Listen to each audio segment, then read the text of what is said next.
This was one of the best WWE shows all year. And if I'm saying that, you know it's pretty damn true. We are live, man!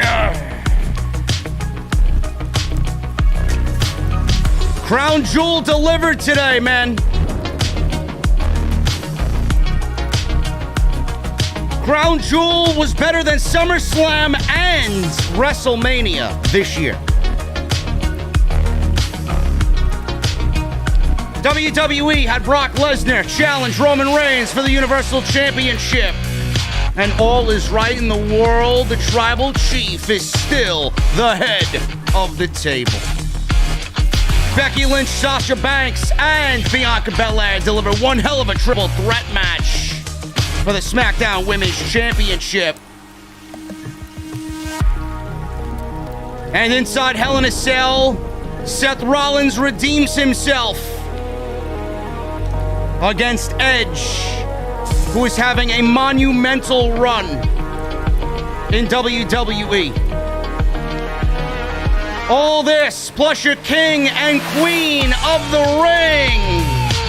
Speaking of king, this is the true king of the IWC, right here on Off the Script.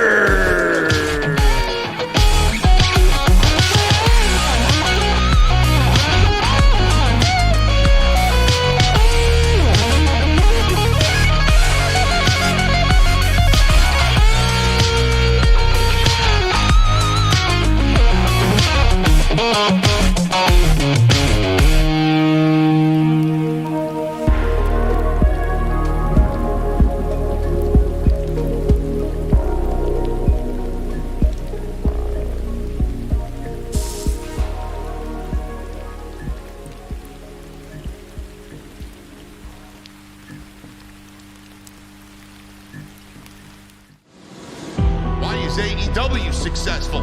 Why is Tony Khan running his promotion better than Vince McMahon and Bruce Pritchard are running Monday night and Friday night? Long-term booking.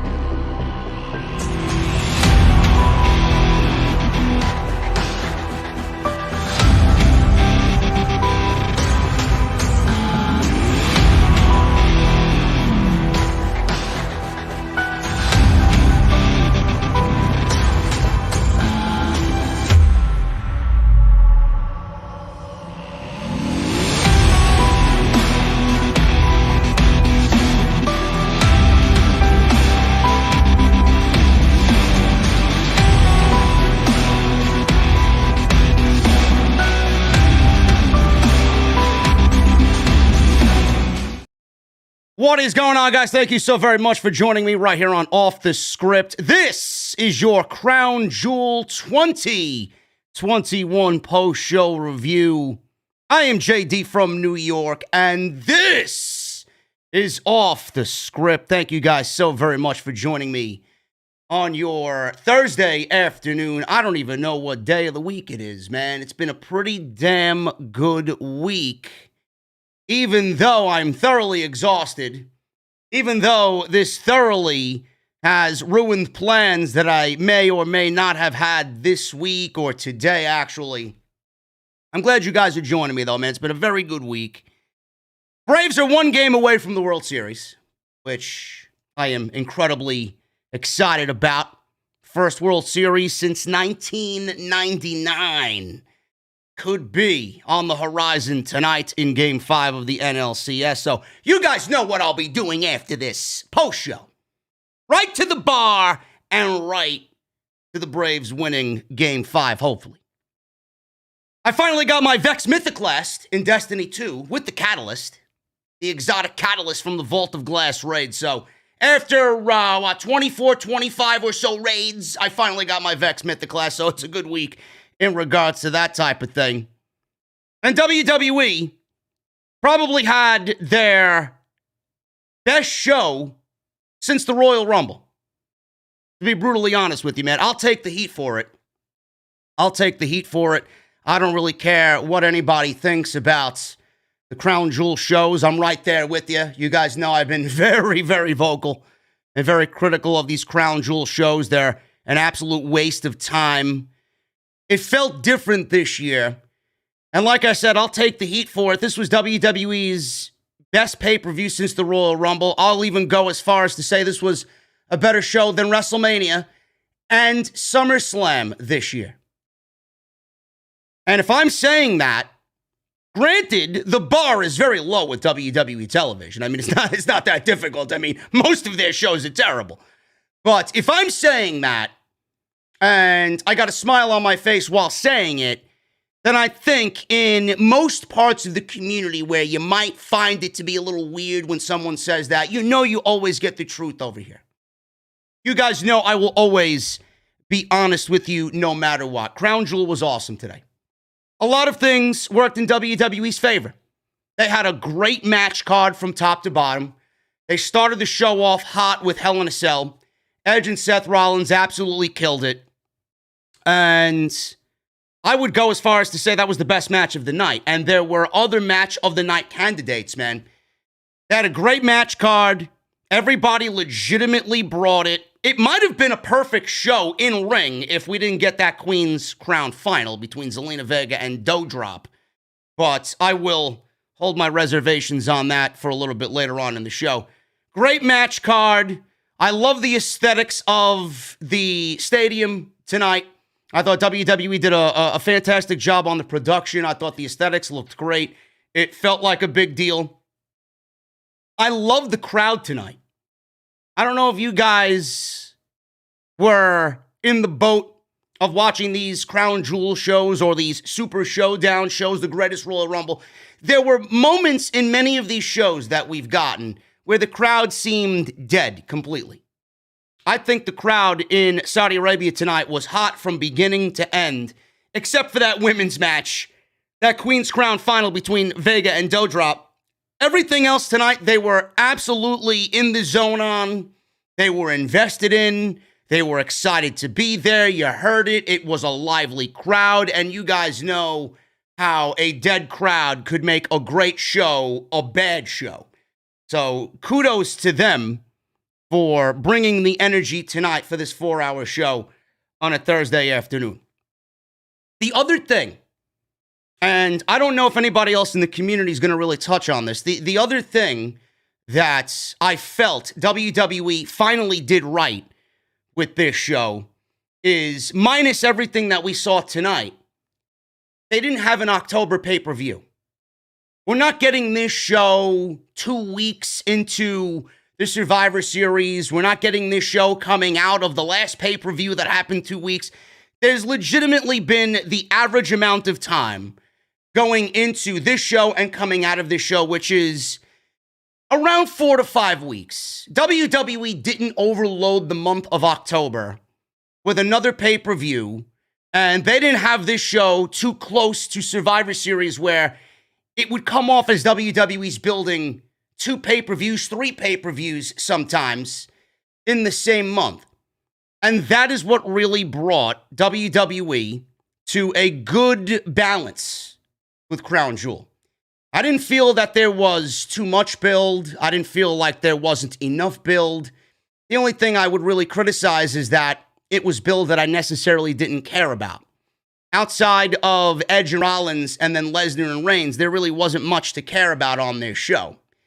But WWE did themselves a huge favor by not overloading the month of October and really spacing this pay-per-view out quite nicely, coming out of the last show and going into the Survivor Series in Brooklyn in about a month's time for Survivor Series. But other than that, I enjoyed myself tonight. I know a lot of people were, Jesse's in the chat, who is this check mark shill? Listen, bro, you didn't even realize Crown Jewel was on tonight, man. You missed one hell of a Hell in a Cell match. You missed a great main event with Lesnar and Reigns, bro. Where are you? I thoroughly enjoyed myself tonight on this show, man. The Hell in a Cell match was very, very good. We'll talk about that in a little bit. The triple threat match with the women, very, very good. WWE has something of interest something intriguing going on with the women's titles right now. We don't know where they're going with the women's championships. SmackDown's championship is on Monday Night Raw, and Monday Night Raw's championship is on SmackDown. We don't know where WWE is headed going into Survivor Series. I will be giving my thoughts on that and where I do think it's best for WWE to go. Big E and Drew McIntyre, some said had the match of the night. I don't agree. It was a very good match. Predictable, but a very good match.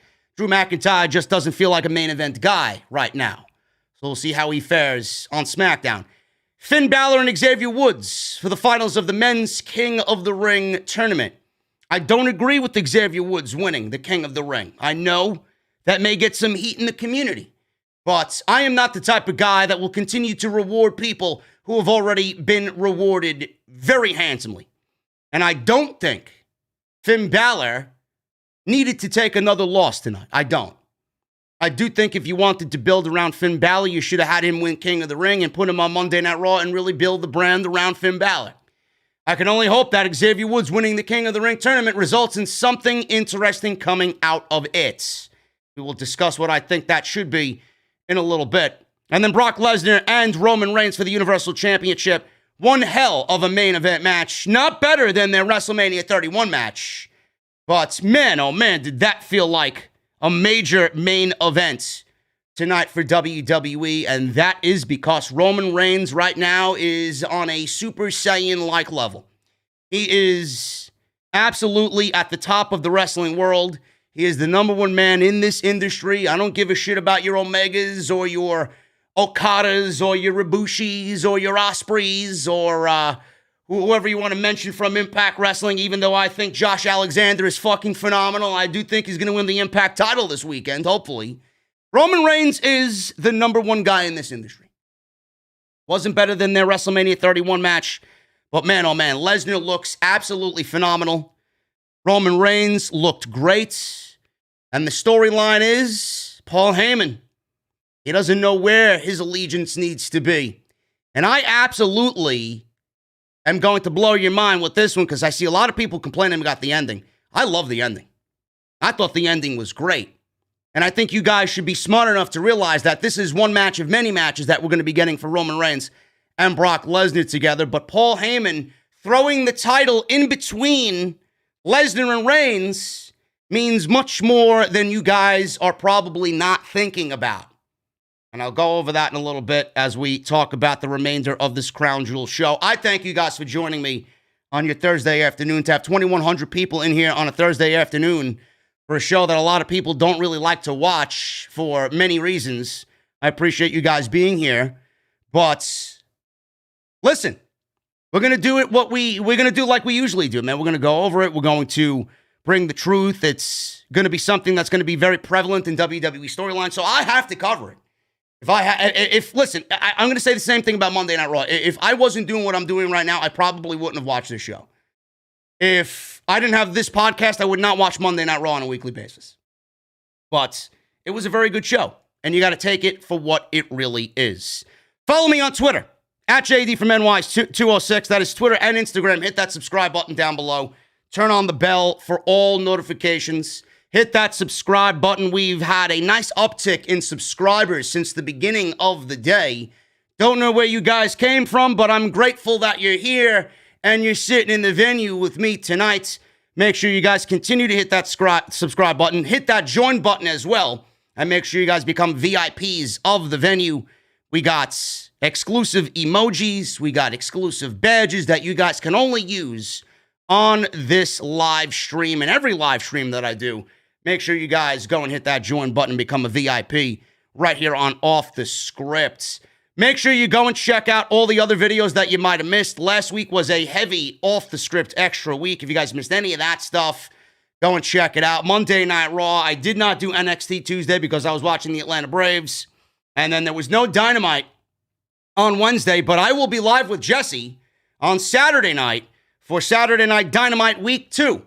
So you guys can expect an AEW stream from us this weekend. And then there will be an extra tomorrow. And the main story for tomorrow's extra is Bruce Pritchard actually was the one behind cutting Adam Cole's hair, changing his name, and making him a manager for Bear Claw Keith Lee. Bearcat. I'm sorry, Bearcat.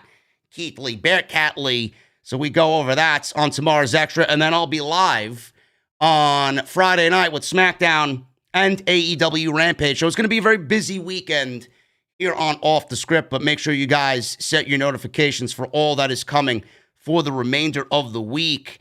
Tonight's show is sponsored by my great friends over at Blue Chew, BlueChew.com. Make sure you guys get your free sample of Blue Chew and their service by using code JD at checkout. That is going to get you a free sample, and all you have to do is pay $5 shipping and handling.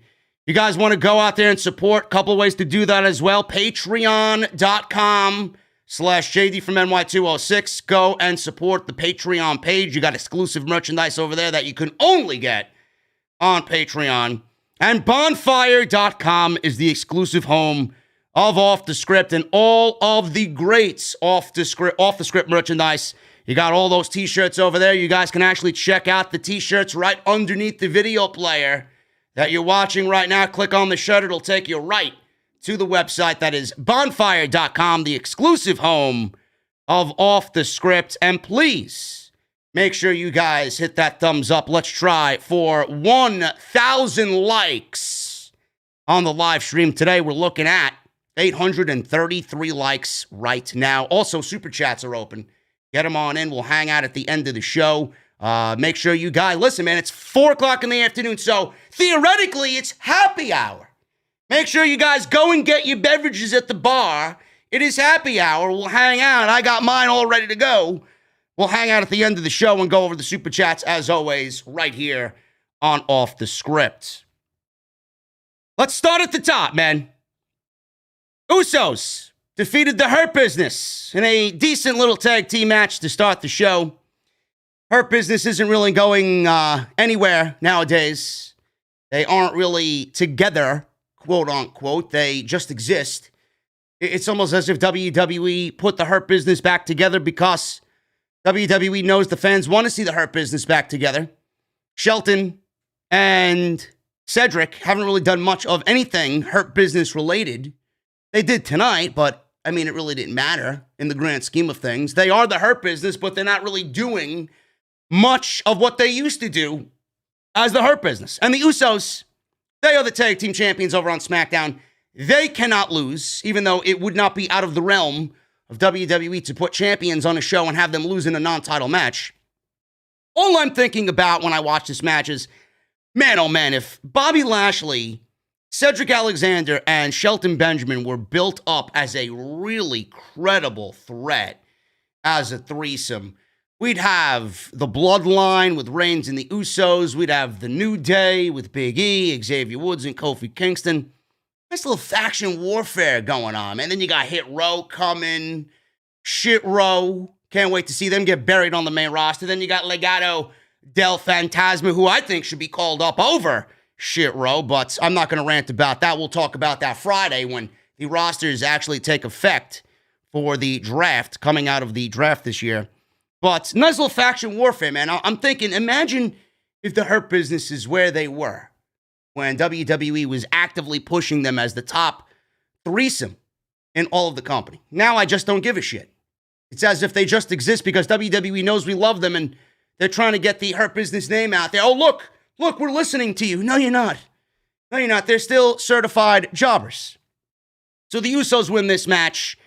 We had Jay making a hot tag to Jimmy. Alexander gained control after Benjamin hit a knee to Jimmy on the ropes. Jay broke a pinfall attempt by Benjamin. Everyone was in the ring, so we had all 4 guys in the ring. Benjamin hitting pay dirt on Jimmy for a near fall. Uso started laying super kicks out on the Hurt Business. Jay connected with a big Uso splash on Alexander, pinned him for the win. This was the pre-show match. Really nothing out of the ordinary here, just to whet the fans' appetite in Saudi Arabia. So the Usos beat the Hurt Business in a little decent tag team match on the pre-show for Crown Jewel. Then we get into the actual Crown Jewel pay-per-view, and I was actually surprised that WWE opened with a Hell in a Cell match. Edge versus Seth Rollins inside Hell in a Cell. I guess the way that this card was looking, it might have been best to open with this show. The only thing is, You got Edge in there, you got Rollins in there, you got the Hell in a Cell environment.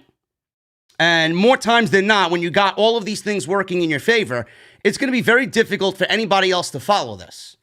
And WWE, on this night, this match was very good. If I was to say, if you missed this show, go out and at least watch this match. This was excellent. This was a very good Hell in a Cell match.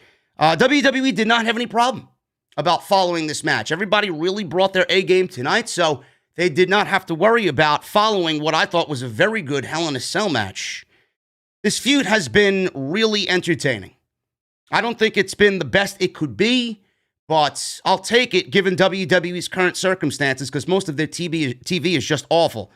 Edge has been on a run of a lifetime, man. I was very critical of Edge coming back. I might have been a little too critical on Edge, seeing where he was early in this run of his on his comeback.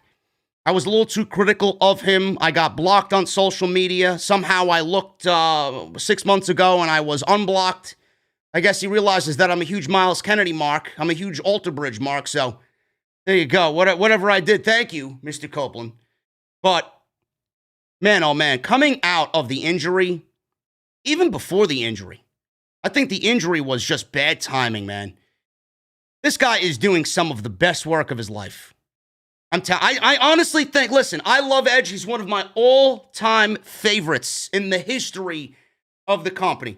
I don't want to say he's doing better than what he did when he was in his prime, but Jesus Christ, man, if you don't acknowledge the body of work that this man brings to the table at his age, the presence he brings to the table at his age, and what he is still capable of doing at his age, I don't know if you can really call yourself an Edge fan, bro. I don't. This guy is unbelievable. And being that he got moved to Monday Night Raw, I'm telling you right now, it wasn't happening against Roman. I would not have beaten Roman with Edge. And Edge was just in the wrong place at the wrong time. This is why I didn't really want Edge to win the Royal Rumble and go to SmackDown and challenge Roman Reigns, even though, looking back on it, they made the right decision with Roman winning. Edge is doing such great work right now. I would absolutely be in favor of him winning the WWE Championship, just because of how great he's been. And I hope that they actually go and do that. Being that he's on Monday Night Raw, I could see him being the WWE Champion. He's got some great matches if he does against some pretty notable heels over that week. It doesn't even have to be a heel. Finn Balor versus Edge, take my money. Another Rollins Edge match for the WWE, take my money. Edge versus Big E, take my money. Edge versus Styles, take my money. Another Edge Orton match with circumstances different, take my money. Edge can really bring out the best in a lot of people over there and could really bring the main event scene on Monday Night Raw from being absolutely fucking terrible right now to really being one of the best, if not the best, in WWE. Seth Rollins. I've been very critical on Seth Rollins as well. You guys know I've been critical on Seth Rollins. I started to enjoy the Messiah gimmick. I don't know where it was going. Now we got to take on the Messiah gimmick, and he's the king of drip. But he's dipping in and out of this evil, psychotic, calm-like demeanor. He's almost like Dr. Jekyll and Mr. Hyde is Seth Rollins.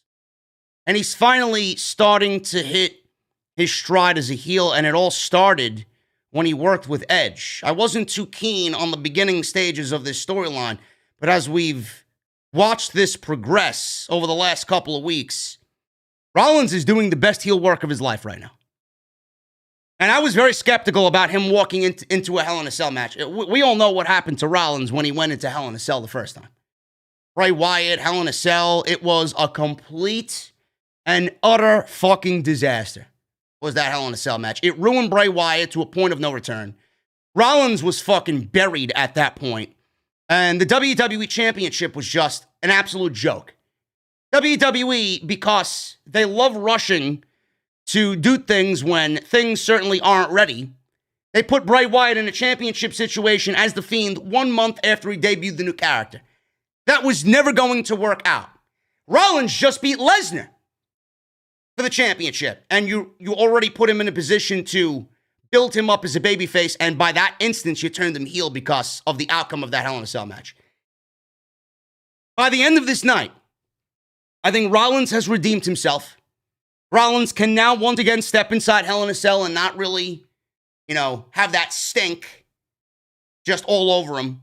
And Edge at 50 years old, going inside Hell in a Cell and producing a match like he did tonight with Rollins, it gets 2 thumbs up from me, man. This was a very good Hell in a Cell match. The only criticism I have about this match, and this is a minor criticism, I don't want to use it to take points off the top, but I'm going to say what I have to say. The fact that WWE has had Hell in a Cell matches thrown on TV, thrown on pay-per-view with no rhyme or reason, just for the sake of doing them. The last time we saw Hell in a Cell was on SmackDown, and then Raw and USA Network complained that SmackDown got a Hell in a Cell match, and then we had to get one forced on Monday Night Raw between Xavier Woods and Bobby Lashley. WWE has given us 4 to 5 Hell in a Cell matches in this year alone.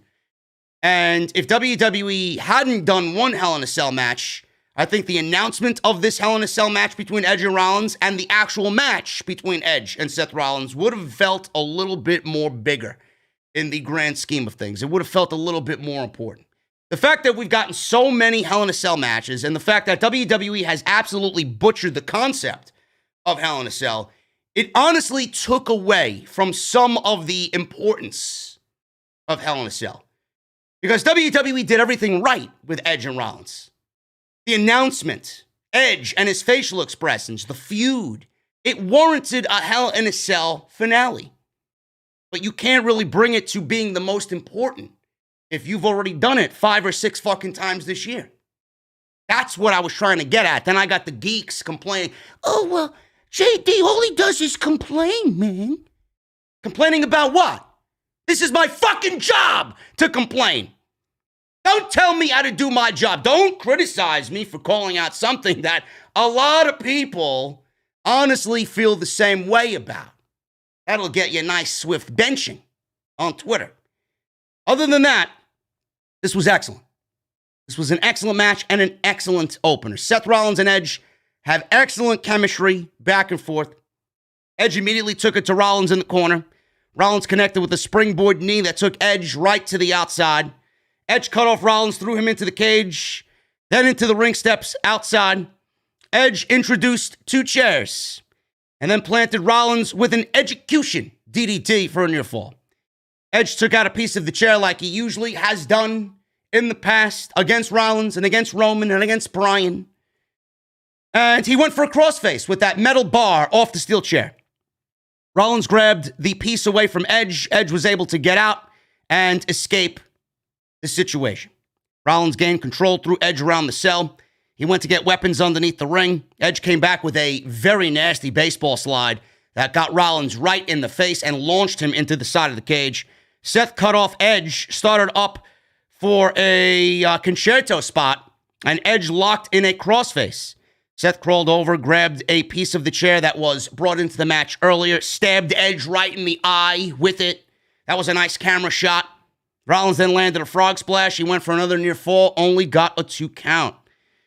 Rollins then introduced a table into the match. And this is the precursor to what I would say is one of the best Hell in a Cell spots in recent memory. So the table is on the outside. Then Rollins planted Edge with an unprettier kill switch, whatever you want to call it. Looked very sloppy. He didn't really execute it correctly. Rollins went for something off the top rope. Don't know what he was going for, but Edge shoved him off. And this is where the table spot comes in. One of the best table spots in a Hell in a Cell match that I've seen in a very long time. Edge shoved Rollins off the top rope. He launched Rollins into the side of the cage. He hit the side of the cage and fell into the table. Almost a ricochet effect on Rollins, and Rollins hit hard right down below through that table. Excellent, excellent fucking spot. Really, really cool. Rollins then brought in steel steps. How he got up from this, I have no idea. He brought in steel steps. Edge cut Rollins off with the Edge-O-Matic. Edge flew off the top rope with the chair, sending it crashing into Rollins, and that was also a great spot. Edge went for a spear, but Rollins hit a super kick and then a pedigree for a near fall. I do not enjoy seeing Rollins do the pedigree. I don't understand it. It's Triple H's finishing move, and you're using it as a regular, everyday setup move that Edge is only going to kick out of. So don't you think it makes, even though he's retired, Triple H's finishing move look weak? But I guess I shouldn't complain. Everybody kicks out of everybody's fucking finishing moves in today's day and age. But he went for the pedigree, got a near fall. Edge hit a buckle bomb, then a spear. Rollins kicked out. Edge brought in a table, another table. He also found a ladder that he brought into the ring. Edge went to Irish whip Seth Rollins into the ladder, but Rollins reversed and sent Edge into the ladder instead. Seth set Edge on a table that was brought into the match after the first one and went up the ladder. Edge recovered, climbed the ladder. Edge went for a suplex. Rollins reversed sunset flip bomb by Rollins through the table on Edge. Excellent spot. Got another near fall. So Rollins, he was looking to finish this thing. He goes outside. He's looking for more weapons underneath the ring. Edge got back to his feet. Rollins hit super kick after super kick after super kick. Comes across a steel chain. He starts wrapping this chain around his boot. So Edge, he managed to escape. He used the chair to low blow Rollins. So just picture this. Rollins is wrapping the chain around his foot. He was going for the curb stomp. And as he jumps in air, in the move, Edge takes the steel chair and jams it right in between his legs. And it was a crotch shot on Seth Rollins. Nice spots there with the low blow. Edge then used the chain to choke Rollins. He let go of the crossface. He did a crossface with the chain. Rollins was about to tap. He let it go. So Edge got up. He grabbed the chair, placed it on the Rollins head, and hit a curb stomp. Very fitting end by using Rollins' own finishing move to finish Rollins. 1, 2, 3. Crowd gave Edge a standing ovation. He just took it all in. His back was all bloodied, and you seen wooden shards in his back. He looked like a possessed lunatic in there. This was excellent. Excellent, excellent, excellent match. And they're both on the same brand now, starting on Monday on Raw. This was a fitting end to the feud. Edge was going to win just to avenge his family. And this does nothing to take away from Rollins and the run he's been on, man. This was excellent to start the show. I hope this is the end. I hope they do not run it back on Monday Night Raw. And I hope that they save it, because I don't think that this is going to be over. With Rollins being a heel and him actually projecting himself to be a top guy in the company as this heel persona, and Edge hopefully being a main event guy on Monday Night Raw, WWE title aspirations for him, that's the next big thing for him, I hope. I do see these guys crossing paths once again. Excellent match, though. Probably the best Hell in a Cell match, I would say, in WWE since Sasha Banks and Becky Lynch. Not that long ago, but WWE really hasn't done well with these Hell in a Cell matches. This was the best Hell in a Cell match since Sasha Banks and Becky Lynch had their classic women's Hell in a Cell match. Awesome stuff. Great way to start Crown Jewel today. Mansoor and Mustafa Ali. Second match to open Crown Jewel today. And I love both of these guys, man. I really do. Mustafa Ali is such an underutilized talent. He is somebody that WWE is lucky to have. All I hear about is how great of a human being he is, how smart he is. We all know how great he is in the ring. I just don't think WWE cares to push Ali for one reason or another. Same thing with Mansoor. Mansoor, given these Crown Jewel situations, has had some very good matches at Crown Jewel. You know, the one with Cesaro, I think, stands to be the best one that he's had. But that also goes to show you how great Cesaro is in those types of situations. These two guys, you know, I find it funny. I don't know if I'm the only one who is thinking this. If you guys watch AEW, Mansoor reminds me of Wheeler Yuta on AEW television. They almost look identical in body type. But Wheeler Yuta, I heard stories about how WWE gave him a tryout and they did not sign him to a WWE developmental deal. But here we have Mansoor, and Mansoor is getting pushed even though him and Wheeler Yuta are almost one and the same type of pro wrestler. I don't know if you guys think that. I really don't. These guys should be a little bit better off on WWE television. Mustafa Ali should be competing for an IC title, a US title. Mansoor should be competing for an Intercontinental title, a US title. These guys have such good in-ring ability that WWE is not tapping into. And I would love to see these guys in an IC or a US title situation. US title, IC title divisions. These guys need to be more than what they are. I don't like the fact that Mansoor only feels important when they go to Saudi Arabia. I don't like that Mansoor only feels important when he's at a Super Showdown or a Greatest Royal Rumble or a Crown Jewel. This is somebody that has a great look, who's got a likable personality, and is very good in the ring. Both of these guys. I don't want to leave out Mustafa Ali. That they should be better off on WWE television. And it's a shame that WWE doesn't see that. Everybody deserves an opportunity, and these guys could bring a lot to the table in what I think could be a very good secondary division underneath the World Championships. This was a very good match. Fun little back and forth here. Wasn't really much. They started off slow. Mansoor worked over Ali, kind of slowing the pace down in front of the home crowd. So they were on the outside. Ali gained control after using a ring apron to trip Mansoor, who was on the apron already. Back in the ring, Ali used a camel clutch on Mansoor. In the middle of the ring, Mansoor powered out. Ali connected with a tornado DDT, perfectly executed. Mansoor then started to make a comeback, but Ali begged in the corner. Mansoor ignored him, hitting a big lariat, sent him out of the ring. Mansoor went for a dive, but Ali hit a dropkick. He missed a 450 splash in the ring as Mansoor connected with a pretty moonsault. Ali locked his legs over Mansoor's neck. Submission hold applied. He made it to the ropes eventually to break the hold. Ali went for another 450, thinking that if he hits it, it could be over.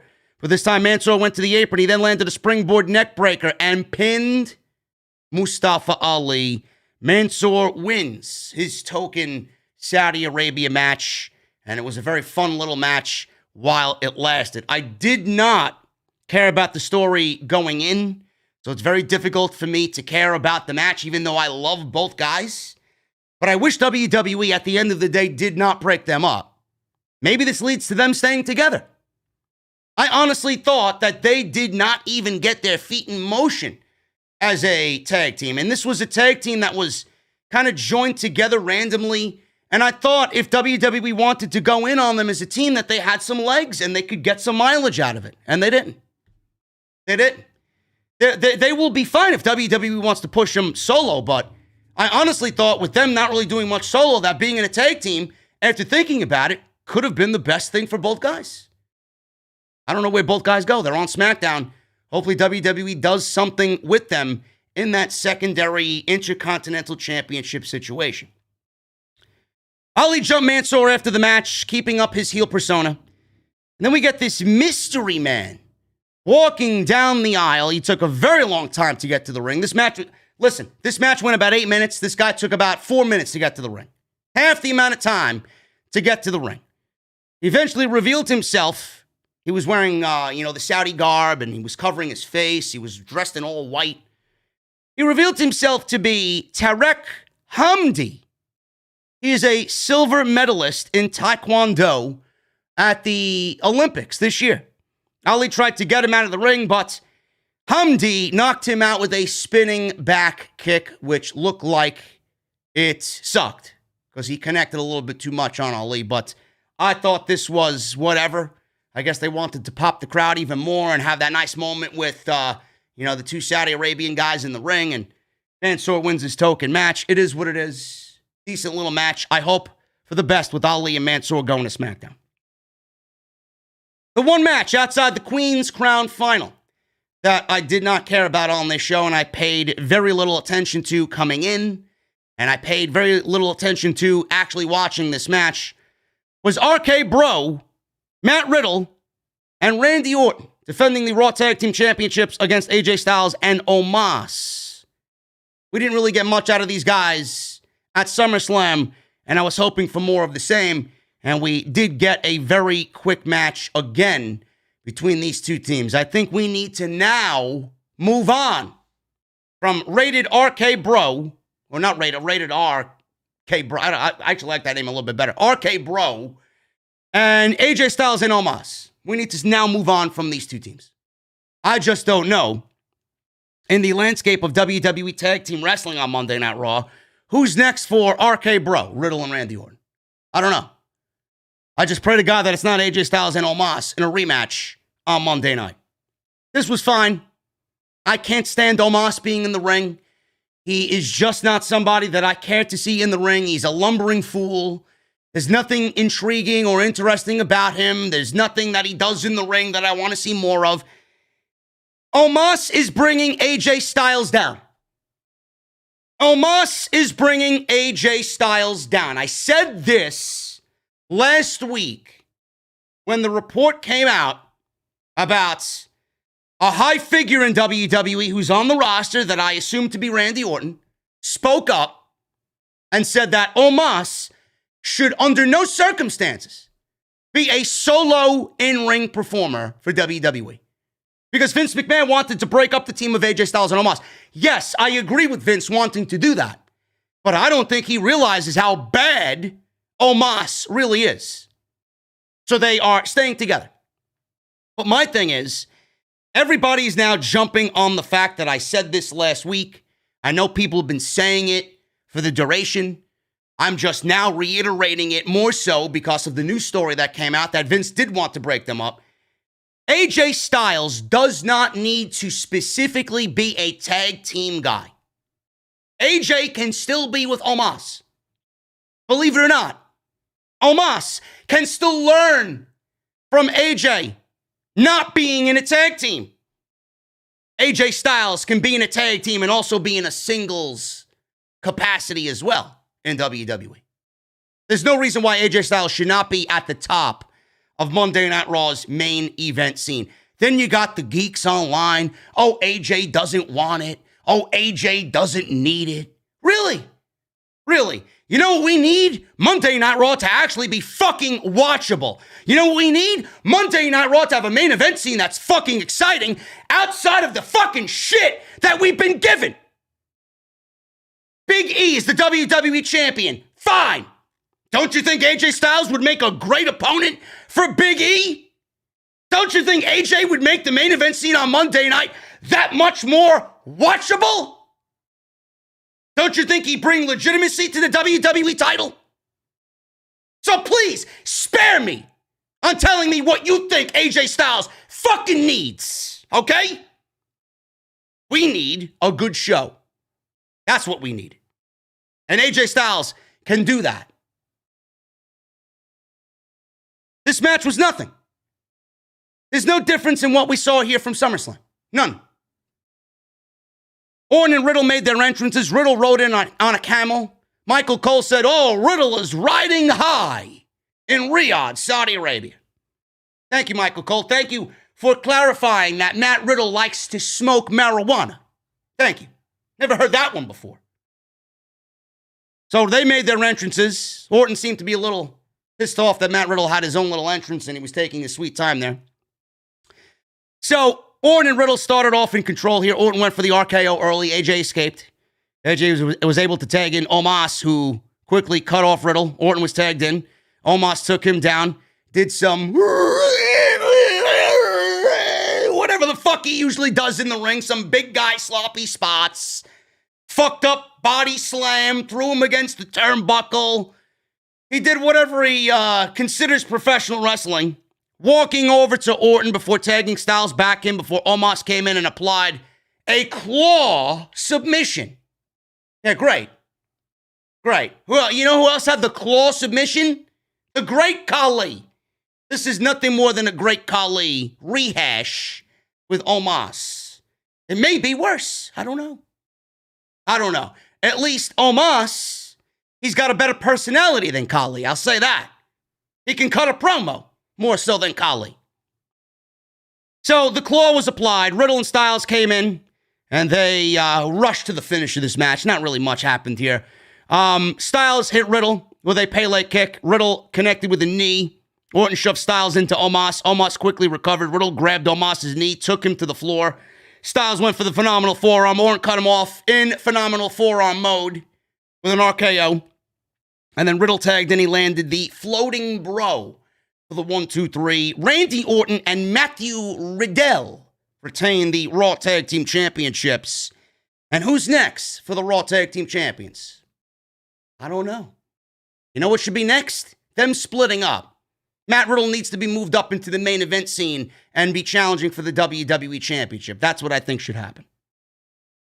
Let's check the chat here, man. We got 2,200 live tonight or today. It's only 5 o'clock Eastern time. Thank you guys very much for joining me. We just hit 1,000 likes on the stream. I appreciate you guys very much. We hit 1,000. Now let's try for 1,500 on the live stream. Can you guys hit that thumbs up for me if you have not done so already? I appreciate you guys very much. Continue to get your super chats in. It is happy hour here in the venue. So make sure you guys get your super chats on in. I'll be drinking in about a couple of hours. I'll be watching the Braves game, having a damn good time. But thank you guys for joining me on your Thursday afternoon, man. Today, sponsored by Blue Chew. BlueChew.com. You guys are going to use code JD at checkout to get your free sample. All you guys have to do is pay the shipping and handling. And you're going to get the confidence that you need in the form of Blue Chew. Now, I'm confident every time I come on here because I know how fucking great I am, man. I know the type of quality content that I'm giving you guys live every single week. But listen, confidence can take you guys far in life, man. How do you think I'm so successful? I got that confidence. That confidence also helps in the bedroom, man.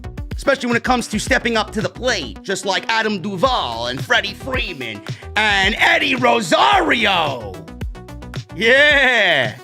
Max Fried's going in tonight with that confidence. Game 5 clincher. That's where Blue Chew comes in, man. I'm not saying the Braves take Blue Chew, but if they did, they'd be in the World Series by now. Blue Chew is a unique online service that delivers the same active ingredients as Viagra and Cialis, but in chewable tablets. And at a fraction of the cost, you can take them anytime, day or night. You can plan ahead, be ready whenever that opportunity arises. And the process is very simple, man. Sign up at BlueChew.com. Like I said, use code JD at checkout. Consult with their online medical providers. And once you're approved, you'll receive your prescription within days. The best part, it's all done online. No visits to the doctor's office, no awkward conversations, no waiting in line at the pharmacy. And Blue Chew's tablets are made in the USA, so they are prepared and are shipped direct to you in a very discreet package. Everybody listening to the Crown Jewel post show today, man, you're going to get a free sample. Like I said, BlueChew.com, promo code JD to receive your first month free. All you guys have to do is pay that $5 shipping and handling. That's BlueChew.com. Visit BlueChew.com for more details and important safety information. And I want to thank them for not only being a great friend of the podcast, but for sponsoring today's Crown Jewel post show right here on Off the Script. Awesome. Love my friends over at Blue Chew, man. Let me take a sip of my cold beverage and we're going to go over the worst match of the show, which is the Queen's Crown final between Zelina Vega and DouDrop. This was embarrassing. It was awful. I couldn't stand this entire tournament. And I honestly think everybody's looking at this in the completely wrong way with Zelina Vega. We all know the Queen's Crown tournament was just downright awful. I don't think one match outside of tonight lasted more than 3 minutes. Tonight's match lasted almost 6 minutes. The entire tournament had a total of 18 minutes in ring action. Zelina Vega beat DouDrop to win the Queen's Crown tournament, or the Queen of the Ring tournament. There was nothing that happened in this match that I would really go over. It's more so how awful this entire tournament was. It's more so Zelina Vega winning a worthless tournament. Zelina Vega winning probably the worst tournament that WWE has ever produced is this tournament. I would absolutely take the 1995 King of the Ring tournament over this Queen's Crown tournament. And that was the worst, one of the worst pay-per-views that WWE has ever put on. The King of the Ring, 1995. You know, it's funny how everybody's like praising Zelina Vega. Oh my God, Zelina Vega. Oh, look, WWE. They buried her and all the marks on social media and the marks in the podcast community. They like to throw the word buried around. But Vega won her last 3 or 4 matches and now is the Queen of the Ring. So she's not really all that buried, right? What I don't understand is why people are praising this as a good thing. You know, I'm looking at it from a completely different perspective. You think WWE is going to allow Zelina Vega to win matches now that she's Queen of the Ring? Or the Queen's Crown winner? In fact, this may give Vince McMahon more of a reason to bury her. I don't understand people's logic here. WWE made a complete fuckery of this tournament. And you're claiming that Zelina Vega deserves to win the Queen's Crown tournament. I find that to be hilariously laughable. I do.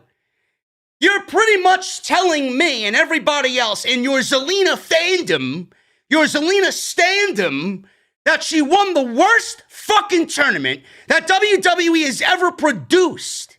So how is that a fucking accolade that you'd be happy about? Correct me if I'm wrong. Didn't Baron Corbin win King of the Ring? Where did it get him? If Baron Corbin, who WWE actually likes, won King of the Ring, and they did nothing with him as King of the Ring for 2 years, what makes you think Zelina Vega is going to do anything as the Queen's Crown winner? She won the worst tournament that WWE ever produced. I do not take that to be a fucking accolade.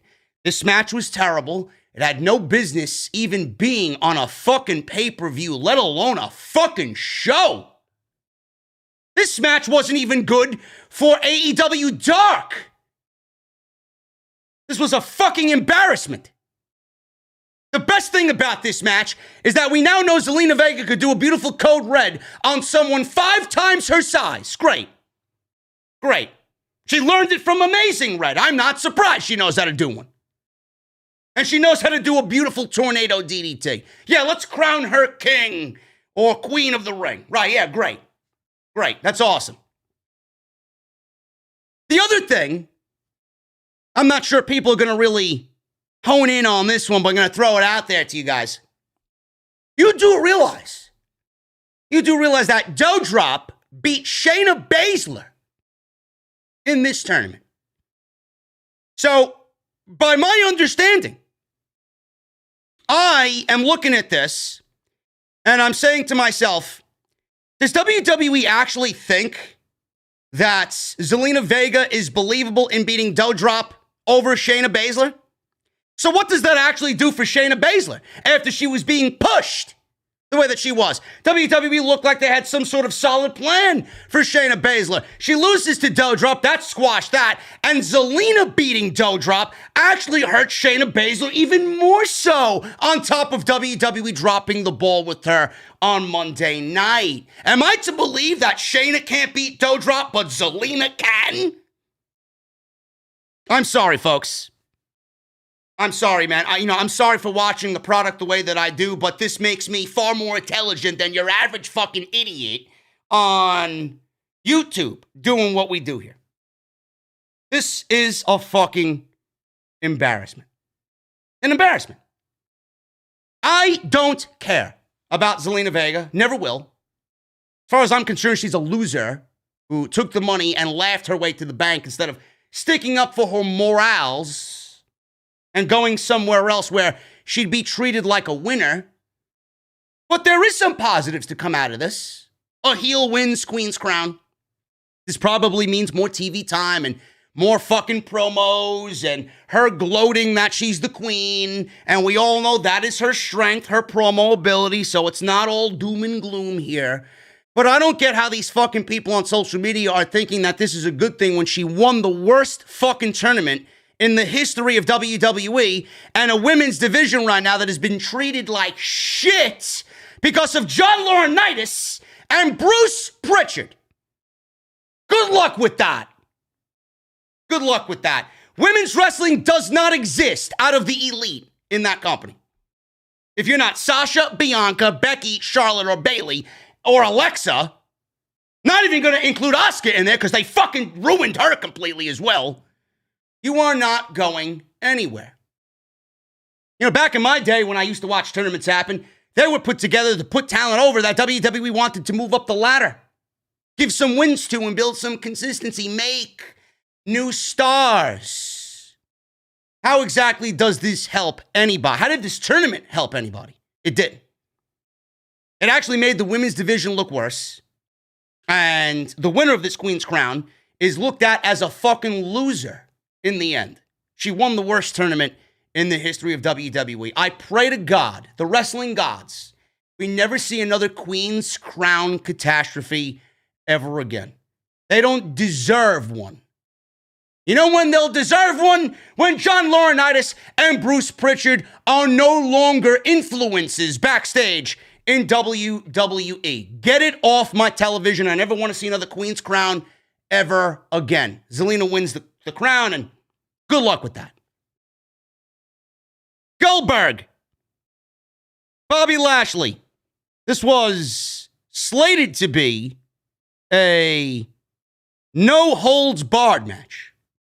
Then WWE made the change right before Crown Jewel, and they changed it from a no-holds-barred match to a falls count anywhere match, which, I mean, in the landscape of pro wrestling, it pretty much means the same thing. There's no fucking rules. The only difference is you can make a pinfall on the outside and win the match instead of having to be in the ring with a no-holds-barred stipulation. But at the end of the day, it's pretty much simple. There's no fucking rules and anything going on.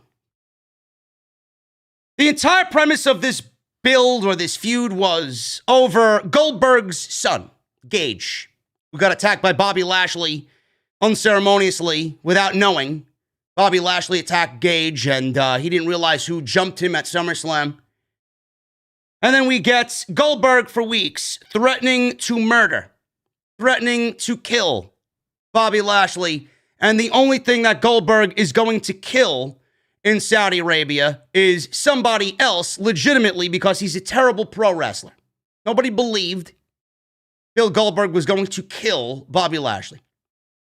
The only thing Bill Goldberg is going to kill in Saudi Arabia is his fucking cardio regime because the guy gets blown up in 90 seconds like he usually does every fucking time he's in the ring. I've had my problems with Bill Goldberg. I hate Bill Goldberg being on television. I don't really enjoy WWE using him. I think it's desperate. Going to the Goldberg route and bringing in Goldberg back, I think it's fucking awful.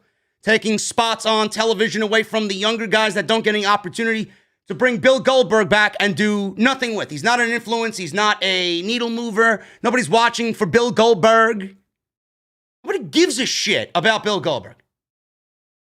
Bobby Lashley should have never lost the WWE Championship. I said it then, I'm going to say it now. Bobby Lashley was only in a position to lose the championship because they needed this match to take place again, and they did it at Saudi Arabia without the WWE title involved, as now the WWE title's on Biggie.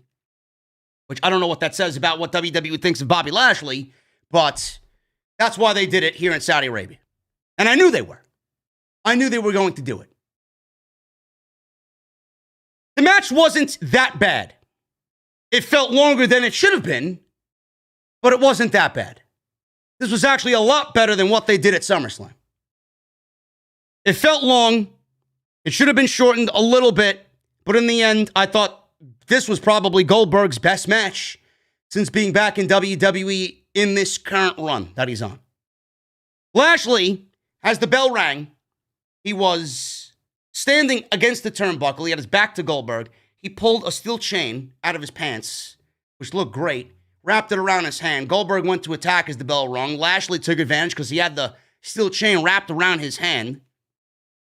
So Lashley was beating Goldberg with it, gained control. He took out a chair, was nailing Goldberg with the chair right across the back.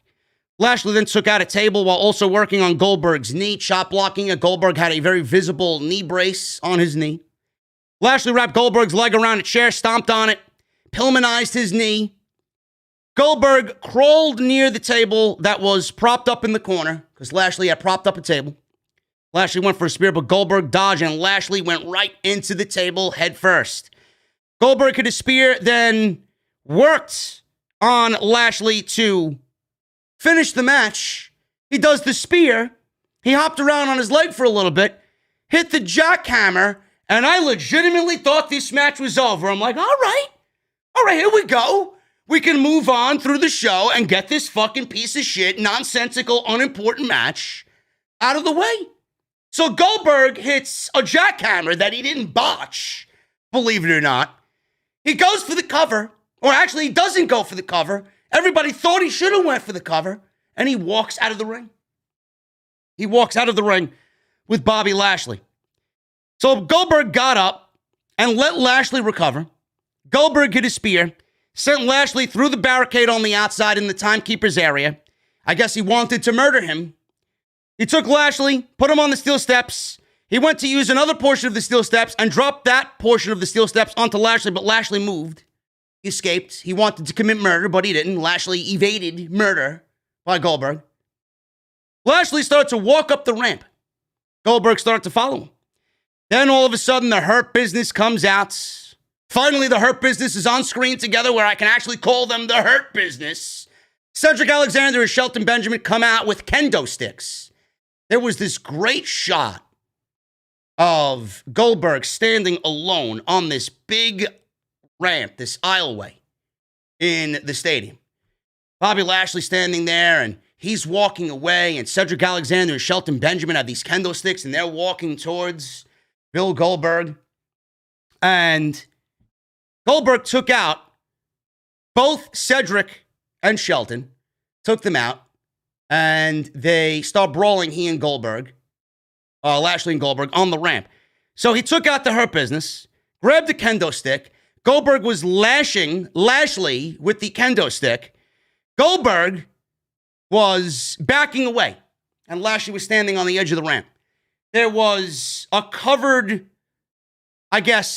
tables down below, several tables down below, which had to be about, 12 to 15 feet off the ground, where this ramp was, the edge of the ramp down below.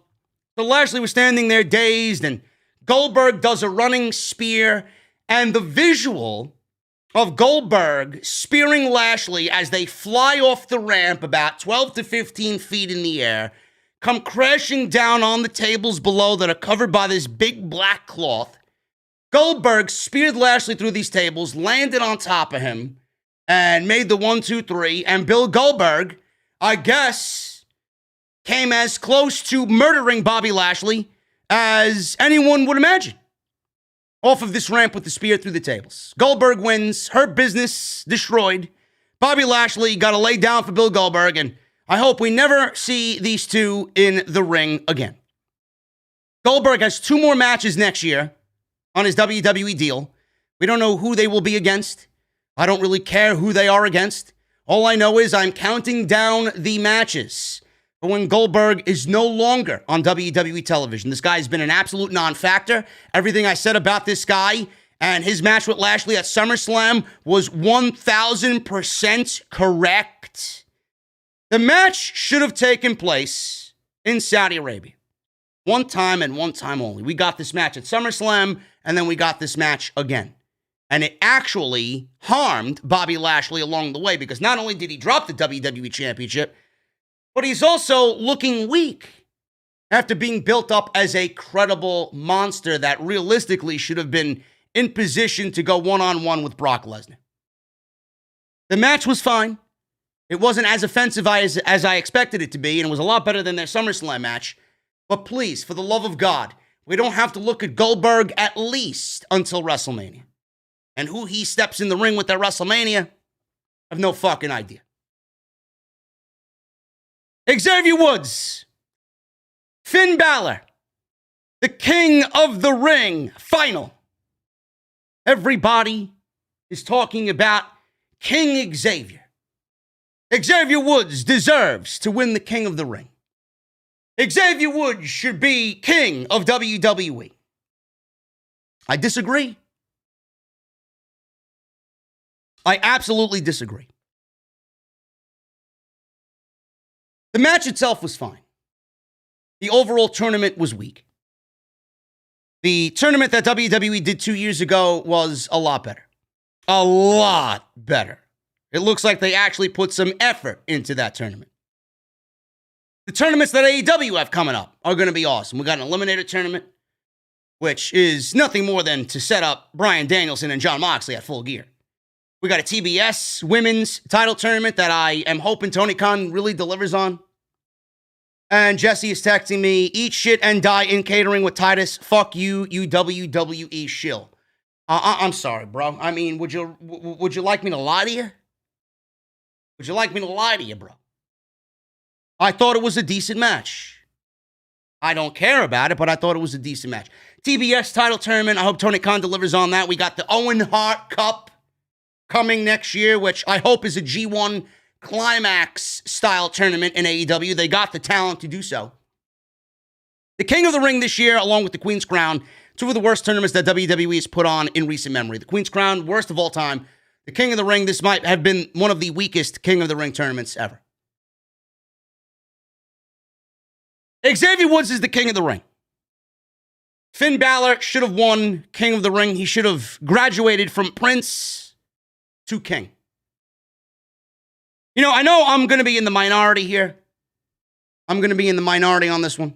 And I don't really give a shit what you think. It's my show. If you want to go spew your opinions on WWE and what you think is right and wrong and who your favorites are or what should have happened, go start your own fucking podcast.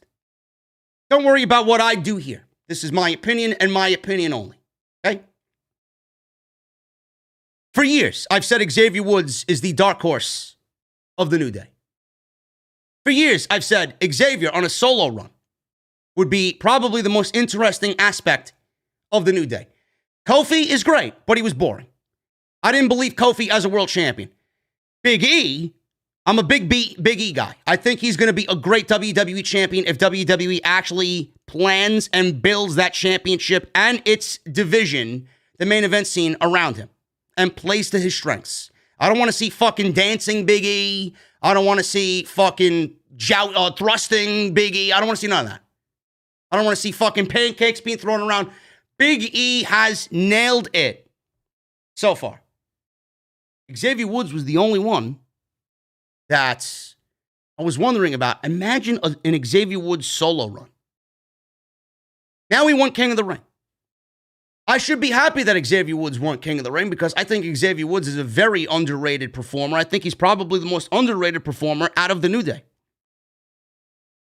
But I don't think Xavier Woods should have won King of the Ring for one reason and one reason only, and that's because the WWE has catered its entire tag team division for the last 5 to 6 years around the New Day. They are the one team that holds the most reigns in WWE history for the tag team titles, no matter how weak the tag team division is and has been in WWE. The only reason why I did not want Xavier Woods to win the King of the Ring is because I am absolutely against rewarding people who have already been handsomely rewarded by WWE Creative. The New Day did not win, or did not need to win, the King of the Ring. Xavier Woods did not need to win the King of the Ring. I don't care how many times or how many months he's been lobbying to be King Xavier Woods. The fact that the New Day owns all of the accolades for the greatest tag team in WWE history, I don't think Xavier Woods winning King of the Ring is going to add onto what the New Day already is to the WWE, and what they already are to the WWE are some of their biggest stars. Finn Balor has been Universal Champion for one day. Finn Balor got moved back down to NXT because WWE fucked him up. WWE has never valued Finn Balor.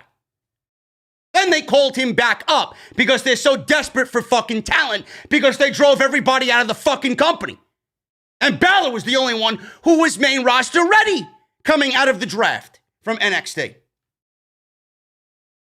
So now here he is. Had a feud against Roman Reigns, lost. Another match against Xavier Woods for a accolade, lost. When is Finn Balor going to get what he rightfully deserves after all of the hard work he's done in NXT to help the WWE mold new stars, to be at the top of his brand like Xavier has been? Why? What good is the king of the ring going to do Xavier Woods? Is WWE going to have Xavier Woods come out and fucking play the trombone every week? What difference are we going to see now that he's King Xavier compared to when he wasn't a king of the ring? WWE needs to do one thing with this entire Xavier Woods winning King of the Ring. If this doesn't result in something substantial winning King of the Ring, I don't understand why you didn't give it to Finn Balor. Finn Balor, in my honest opinion, needed it more than Xavier Woods did. Finn Balor's been on the short end of the stick throughout all his WWE run. Finn Balor was moved over to Monday Night Raw to be a face of the company on that show because you moved Drew McIntyre over to SmackDown. This was requested by several higher-ups on Monday Night Raw. So now he's there. Why didn't he win King of the Ring and take that momentum to the top of the card on Monday Night Raw? Don't you think winning King of the Ring over Xavier Woods could have led into a great feud with Big E for the WWE Championship? Don't you think him being the face of the brand would result in him having a bigger name for himself coming out of the King of the Ring? What is Xavier Woods going to do with the crown, the cape, and the scepter, except photograph himself on social media telling you, I told you so? Xavier Woods is a WWE guy. Finn Balor is not. That's why Finn Balor lost the King of the Ring and Xavier Woods won the King of the Ring. One thing and one thing only needs to win, or needs to happen here with him winning the King of the Ring. Xavier Woods needs to turn on Kofi Kingston and he needs to go heel. That is it. I don't know what they've talked about. I don't know what their motives are. But if this doesn't result in something substantial for the growth of Xavier Woods, then it's been a complete fucking waste of time. Xavier Woods needs to be king, and he needs to have the winning of the King of the Ring tournament, being King Xavier, go to his head. He needs to develop an ego, unlike anything we've seen before. He needs to go in there and now come out of this tournament and be a fucking ego-maniacal prick. He needs to turn on Xavier. He needs to turn on Kofi. Xavier does. He needs to turn on Big E. And he needs to go rogue. He needs to go heel. Other than that, why did you have him win the King of the Ring? You know, I did not appreciate from the very beginning that 2 members of the New Day were in a field of 8 in the King of the Ring tournament. How does anybody look at that and say, oh man, that's a great field? 2 members of the New Day out of 8 guys. I don't like that at all. Meanwhile, you left the Kevin Owens out. You left a Ricochet. Oh, Ricochet was there, but he was a fucking loser. Apollo Crews was out. Shinsuke Nakamura was out. Chad Gable was out, right? How many other people did you leave out of this fucking tournament that could have used this tournament concept to get wins and develop momentum and consistency? I don't see what Xavier does winning this tournament. I don't get it. He needs to turn heel. Finn Balor needed it more than Xavier Woods did. So Xavier won. So they went back and forth early. Woods started to build momentum, sending Balor into the ropes, nailed the dropkick. Balor countered with a tornado DDT, double foot stomp. Balor hit a sling blade. All the typical offense that you see from Finn Balor. Woods then got a super kick and went for a cover, got a near fall. Balor was working over Woods with some elbow strikes. Woods followed with a roll-up for a near fall, which I thought was legitimately the end of the match. Balor kicked Woods, went to the top rope. Woods met him up there, hit a superplex. Woods followed with a springboard elbow. Balor counted, hit another sling blade, went for the coup de grace. Woods escaped, rolled Balor up for a near fall again. Woods hit an enziguri, gutbuster, a near fall for Woods. Woods then hit a springboard elbow, eventually, after all of that, to win the King of the Ring tournament. And he is now King Xavier in WWE. I said my piece. I don't think Xavier needed it. I think Balor needed it more. And if it doesn't result in Xavier turning heel or a story coming out of it as to why he won King of the Ring, this entire tournament, both men's and women's, have been a complete waste of time. Xavier Woods would absolutely be a great heel if they allow him to be. I think we see an end to the New Day. I think it's time we see an end to the New Day. They're all doing their own thing. They've done more than enough in the tag team division. Now it's about building them individually. E's the champion. Kofi had his day. Put him in the mid-card. He'll be a solid mid-card secondary guy. Xavier Woods winning King of the Ring. I think he should turn on everybody and go rogue. That's what I think should happen. Speaking of Big E. Big E versus Drew McIntyre to fights over the WWE Championship. Big E beats Drew McIntyre and retains the WWE title in a very, very good match. Crowd was heavily into it. Both guys were mega over in Saudi Arabia. The thing is, WWE only put this match on the show because they needed McIntyre on the card. They needed Big E and the WWE title on the card, and they went about it in the most laziest fucking way possible. They built these guys around, can they coexist? I don't give a shit who can coexist. I struggle to coexist keeping my eyes open watching Monday Night Raw. Nobody gives a fuck if anybody can coexist or not. Can I coexist with my pillow? Yes, during Monday Night Raw, absolutely. 10 times out of 10. That's what WWE built between these two guys.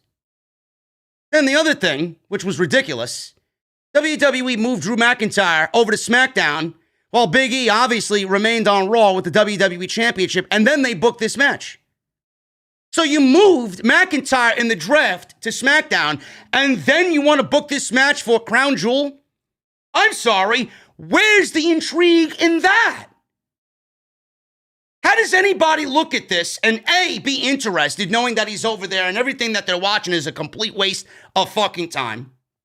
And number two, how does anybody watch this and think that Drew McIntyre is going to beat Big E, win the WWE Championship, and take it to SmackDown? Why would you think that? It's so stupid. So coming into this, I said it on Twitter, and I'm going to say it now. These guys had a great match. A very good match. But we all knew that. Drew McIntyre is an excellent professional wrestler. Big E is an excellent professional wrestler. There's just no intrigue because the outcome was already determined when you moved Drew McIntyre over to SmackDown. This was a great match. Crowd was into it. That's all I could really say about it. They're not going to meet again. It's all over. I'll talk about that in a second. McIntyre started off early, grabbing Big E and his shoulder. Big E regained control, connected with some chops to the chest. McIntyre rolled out of the ring, took a breather. Big E went after him. McIntyre hit a giant belly-to-belly suplex on the outside. Then he followed with a spine buster, which he's perfecting more and more every single week. Nice spine buster by McIntyre. Big E fought back with some suplexes, but McIntyre fired back with some of his own. He was throwing Big E around as if he was the size of fucking Akira Tozawa. Was Big E. I mean, give me a break. McIntyre is impressive. Then he hit a reverse cutter. Big E countered the Future Shock DDT with a belly-to-belly suplex. Both guys are just so strong and so big, so these look great. Big E went for a big ending, but McIntyre fought back, hitting a Michinoku driver on Big E for a near fall. Big E then came back with a Uranagi. Drew came back with a Future Shock DDT. He went for the Claymore. Big E countered with a powerbomb, then locked in a stretch muffler. McIntyre escaped, walked into a big ending for a 2 count. So Big E got the big ending on McIntyre. McIntyre kicks out of the big ending. He went to go for the big ending off the top rope. McIntyre countered with a bulldog off the top rope. He went for a cover, got a near fall. After avoiding a Claymore kick again, Big E walked right into a Claymore, coming through the ropes. McIntyre bounced off the ropes, nailed him with a Claymore kick out of nowhere. Listen, I'll give credit where credit is due, man. I knew McIntyre wasn't going to win this match, but they made that fucking Claymore kick and the near fall as believable as you possibly could. Big E kicked out of a great-looking Claymore kick, man. McIntyre went for the ending. Big E countered whatever McIntyre was going to do. He may have been looking for another one. Big E countered, hit a second big ending for the win. I believe McIntyre was actually going for a big ending of his own. If the Claymore kick wasn't going to get it done, he was going to beat Big E with his own finishing move. So he tried to get Big E on his shoulder. Big E reversed it into a big ending of his own, and that was enough to pin Drew McIntyre and win the match and retain the WWE Championship. Nobody expected Drew McIntyre to beat Big E and take the WWE title to SmackDown. That was it. Great match. But there was very little, if none, intrigue in this match. Big E has got a plethora of opponents if WWE knows what the fuck they're doing over there in the main event scene. He's got a lot of guys coming out of this draft. Drew McIntyre is the one I'm concerned about. I don't think people look at Drew McIntyre as two things.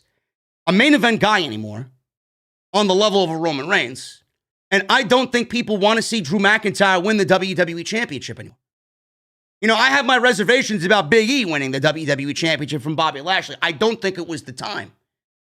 But I'm pretty sure in my statement that I don't think anybody wants to see Drew McIntyre win the WWE title or the Universal title. Especially if the plan is for Drew McIntyre and Roman Reigns. He's not that guy. I would rather see him go for the Intercontinental Championship. So it's going to be very interesting to see where Drew McIntyre is positioned on SmackDown. He's not the guy. Do we see him win another Royal Rumble? Do we see him take down Roman Reigns? No. No, he's not the guy. The guy that needs to take down Roman Reigns needs to be somebody that is going to use it for the next 10 years. Drew McIntyre, Brock Lesnar, The Rock, those are not the guys. WWE right now is in a very sticky predicament with Roman Reigns. Drew McIntyre is the guy you could fucking take that thought bubble and fucking throw it in the trash. It's not Drew McIntyre. I wouldn't mind seeing a feud. In fact, I guarantee we see a fucking feud. 3 matches, 4 matches tops with these guys. I don't think Roman is going to lose that championship to Drew McIntyre. If they want a main event WrestleMania with Drew McIntyre, Roman Reigns, I'm all for it. Just seeing what these guys did last year at the Survivor Series. Roman is not losing the title. And it should not be to Drew McIntyre. Big E retains. McIntyre moves to SmackDown. We'll have to see what happens with these two guys over on Friday night. Becky Lynch, Sasha Banks, and Bianca Belair for the SmackDown Women's Championship. I thought this match was excellent. Given the women involved, I'm not surprised at all. At all. The one thing I'm surprised about is that WWE actually is trying, and I'll give them some credit. They're trying to make this intriguing. But it's on WWE now after this match. It's on you, Bruce. It's on you, Vince, and everybody else in charge. It's on you guys to really take it and make it mean something. Okay? Sasha Banks looked incredible, even though she was in nowhere near what she usually wears to the ring. She looked incredible. Of course, she had to come out and be the one woman that is the star of the show here in what she was wearing. She had this very lace-like bodysuit that she was wearing with a Sasha Banks t-shirt over it because the women wrestling in Saudi Arabia can't be revealing over there. They all wore the same thing. Zelina, Vega, DouDrop, they all wore the same thing. Bodysuits and shirts over, not showing any cleavage or any skin, really. So that was obviously to be expected. The match itself was very, very good. Bianca Belair, side note, She won the #1 top women's wrestler in the PWI Top 500 for the top 500 women of 2021. I have no problem with that whatsoever. None whatsoever. Bianca Belair won the Royal Rumble. She main evented WrestleMania on night 1. She won the SmackDown Women's Championship from Sasha Banks in a very, very good match. Outside of that, I mean, is it worthy enough to be #1 in all of professional wrestling? I don't know. If you want my honest opinion on the #1 top spot, it's very difficult to not see the growth in Britt Baker and not put her #1. It's very difficult to watch what Deonna Purrazzo has done in Impact Wrestling and where she has been throughout the calendar year and not make her #1. But those rankings and that list is so fucking kayfabe, it's not even worth wasting your breath or losing your mind over. Because you know people are going to fucking lose. They lost their mind when Kenny Omega wasn't ranked #1 over Roman Reigns. So what? So what? Roman Reigns is #1. No matter what a fucking list tells you. Watch the show. Bianca Belair won #1. So what? I have no problem with that. Bianca Belair is going to be a megastar in this business. We all love Bianca Belair. Who doesn't? The only thing that we don't really agree with is the fact that WWE has kind of half-assed the booking creatively of Bianca Belair. That's the only thing I have a problem with. They really didn't do anything with her coming out of WrestleMania. And they continue to not do anything with her in WWE. It's very difficult. But, I mean, to each his own. It's a good topical discussion. Who you think is #1? I see some people saying, hey, I agree, Britt Baker and Deonna Purrazzo. So what? So what? The one thing about this match that I was looking forward to most is where WWE goes with the title. Charlotte is keeping the Raw Women's Championship. The Raw Women's Championship, Charlotte Flair. She's keeping that on SmackDown. So we got the Monday Night Raw Women's Championship on SmackDown. So now I get all these green lights going off in my head. What does WWE do? Do they have Sasha Banks, the only SmackDown superstar in this match, take the SmackDown title back to SmackDown and we have 2 champions on one show? That could have been a road that WWE drives down. Do they give it to Bianca Belair to keep the SmackDown title on Raw, but she gets her revenge on Becky Lynch for the 26-second loss at SummerSlam? That was another road that WWE could have ventured down. Or do we have Becky Lynch retain the title, keep the title on Raw, and both titles are on opposite brands? I don't know. That's exactly what happened here. So I was very intrigued coming out of Raw because Charlotte is still the Raw Women's Champion on SmackDown. So what does WWE do here now?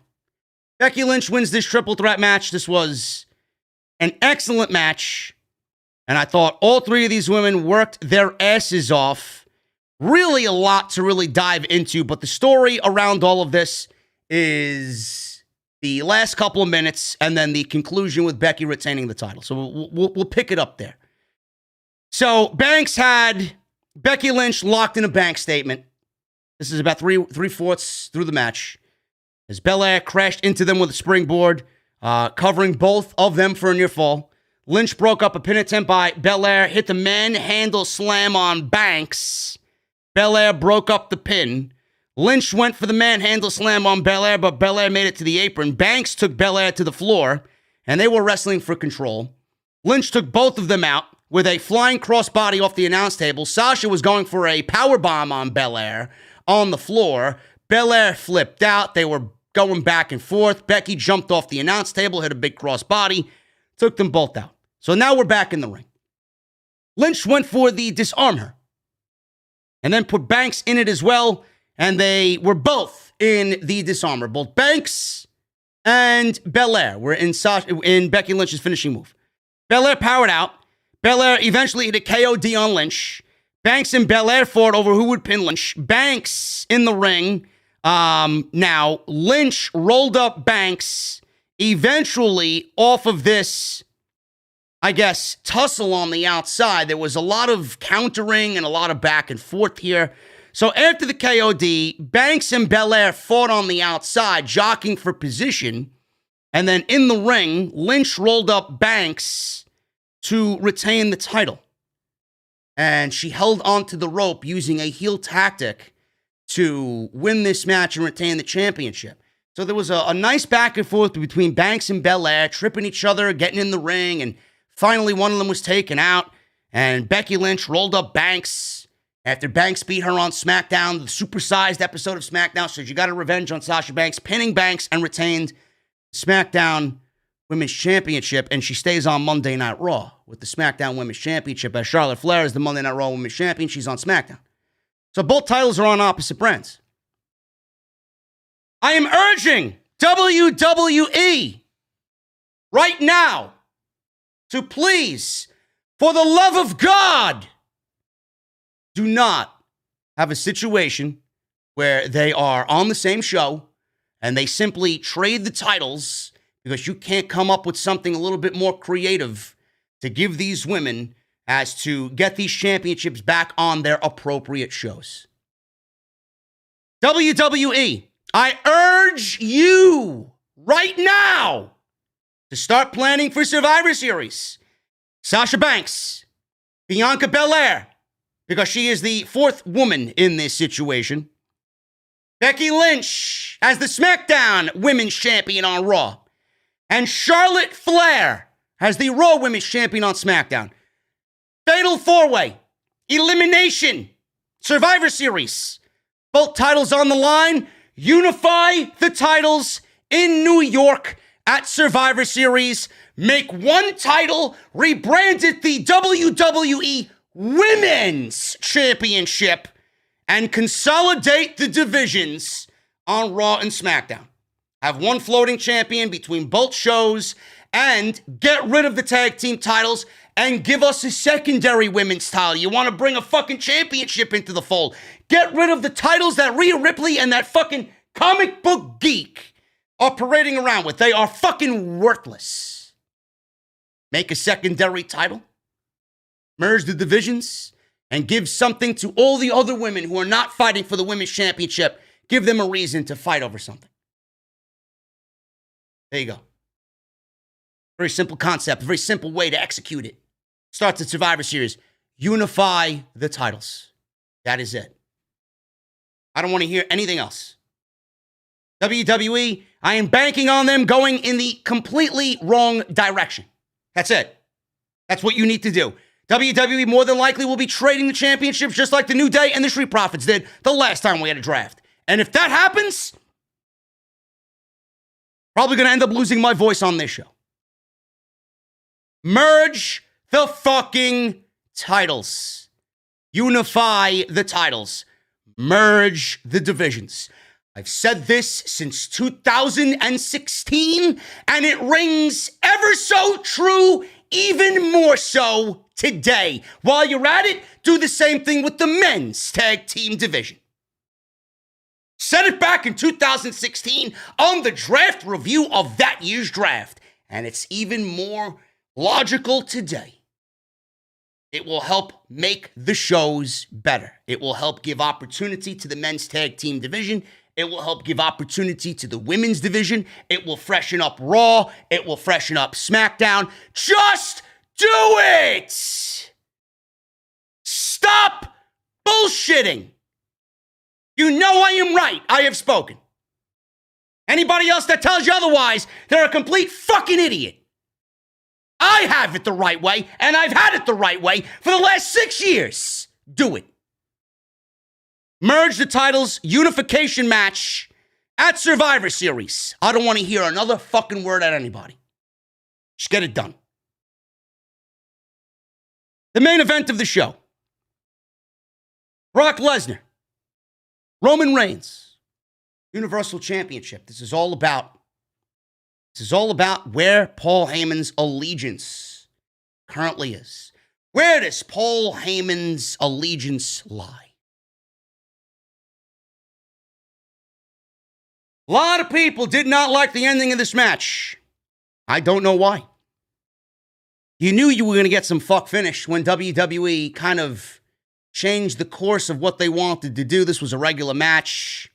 Then today it was a no disqualification match. Then WWE deletes the tweet in which promoted the no disqualification match and came up with some lame duck excuse that Roman Reigns and Brock Lesnar did not adhere to this new change in stipulation. They're going back to a regular match. Whatever. You can fuck around with it all you want. WWE, and the story that they're telling here is with Paul Heyman. You knew that there was going to be some fuckery going on in this match. You guys know how I feel about Roman Reigns. Roman Reigns should not lose the Universal Championship until there is one young, up-and-coming superstar ready to take that throne away from the Tribal Chief, ready and willing to sit at the head of the table. Unless that man shows his face, Roman Reigns should not be in anybody's mouth about losing the Universal Championship. The word losing and Roman Reigns do not belong in the same sentence for at least another 365 days as champion. And that's just a minimum. That's not even where I would take him. I mentioned Bruno Sammartino-like levels of Roman holding this Universal Championship. Clearly, that's not going to happen. It is a figure of speech, fat slob. The fat slobs on social media who want to make videos about me, claiming that they know JD inside and out. You all know Roman Reigns should not lose the Universal Championship. Brock Lesnar. This is his first match in 18 months. He looks phenomenal. He looked phenomenal tonight. Full beard Brock, ponytail Brock is the greater Brock. He looked like a fucking man who wanted to shed blood tonight and would do anything possible to murder someone on this evening. Great. It's the type of Brock Lesnar we need in our lives. Roman Reigns and the run that he's been on. How different does this man feel being in a ring with Brock Lesnar now? How different does this man look, feel, act being in a ring with Brock Lesnar now? For years, WWE tried to force a Roman Reigns that we did not want to accept down our throats, and he didn't look anywhere close to being an equal to Brock Lesnar. Not at 31 and not at the first Saudi show, the greatest Royal Rumble. He didn't look like an equal in any sense of the word to Brock Lesnar. He looked like an equal to Lesnar tonight. Look at the run that Roman Reigns has been on and just dissect where Reigns was when he was last in the ring with Brock, and now look at Roman Reigns in the ring with Brock. That's a superstar right there, folks. This was a big money match.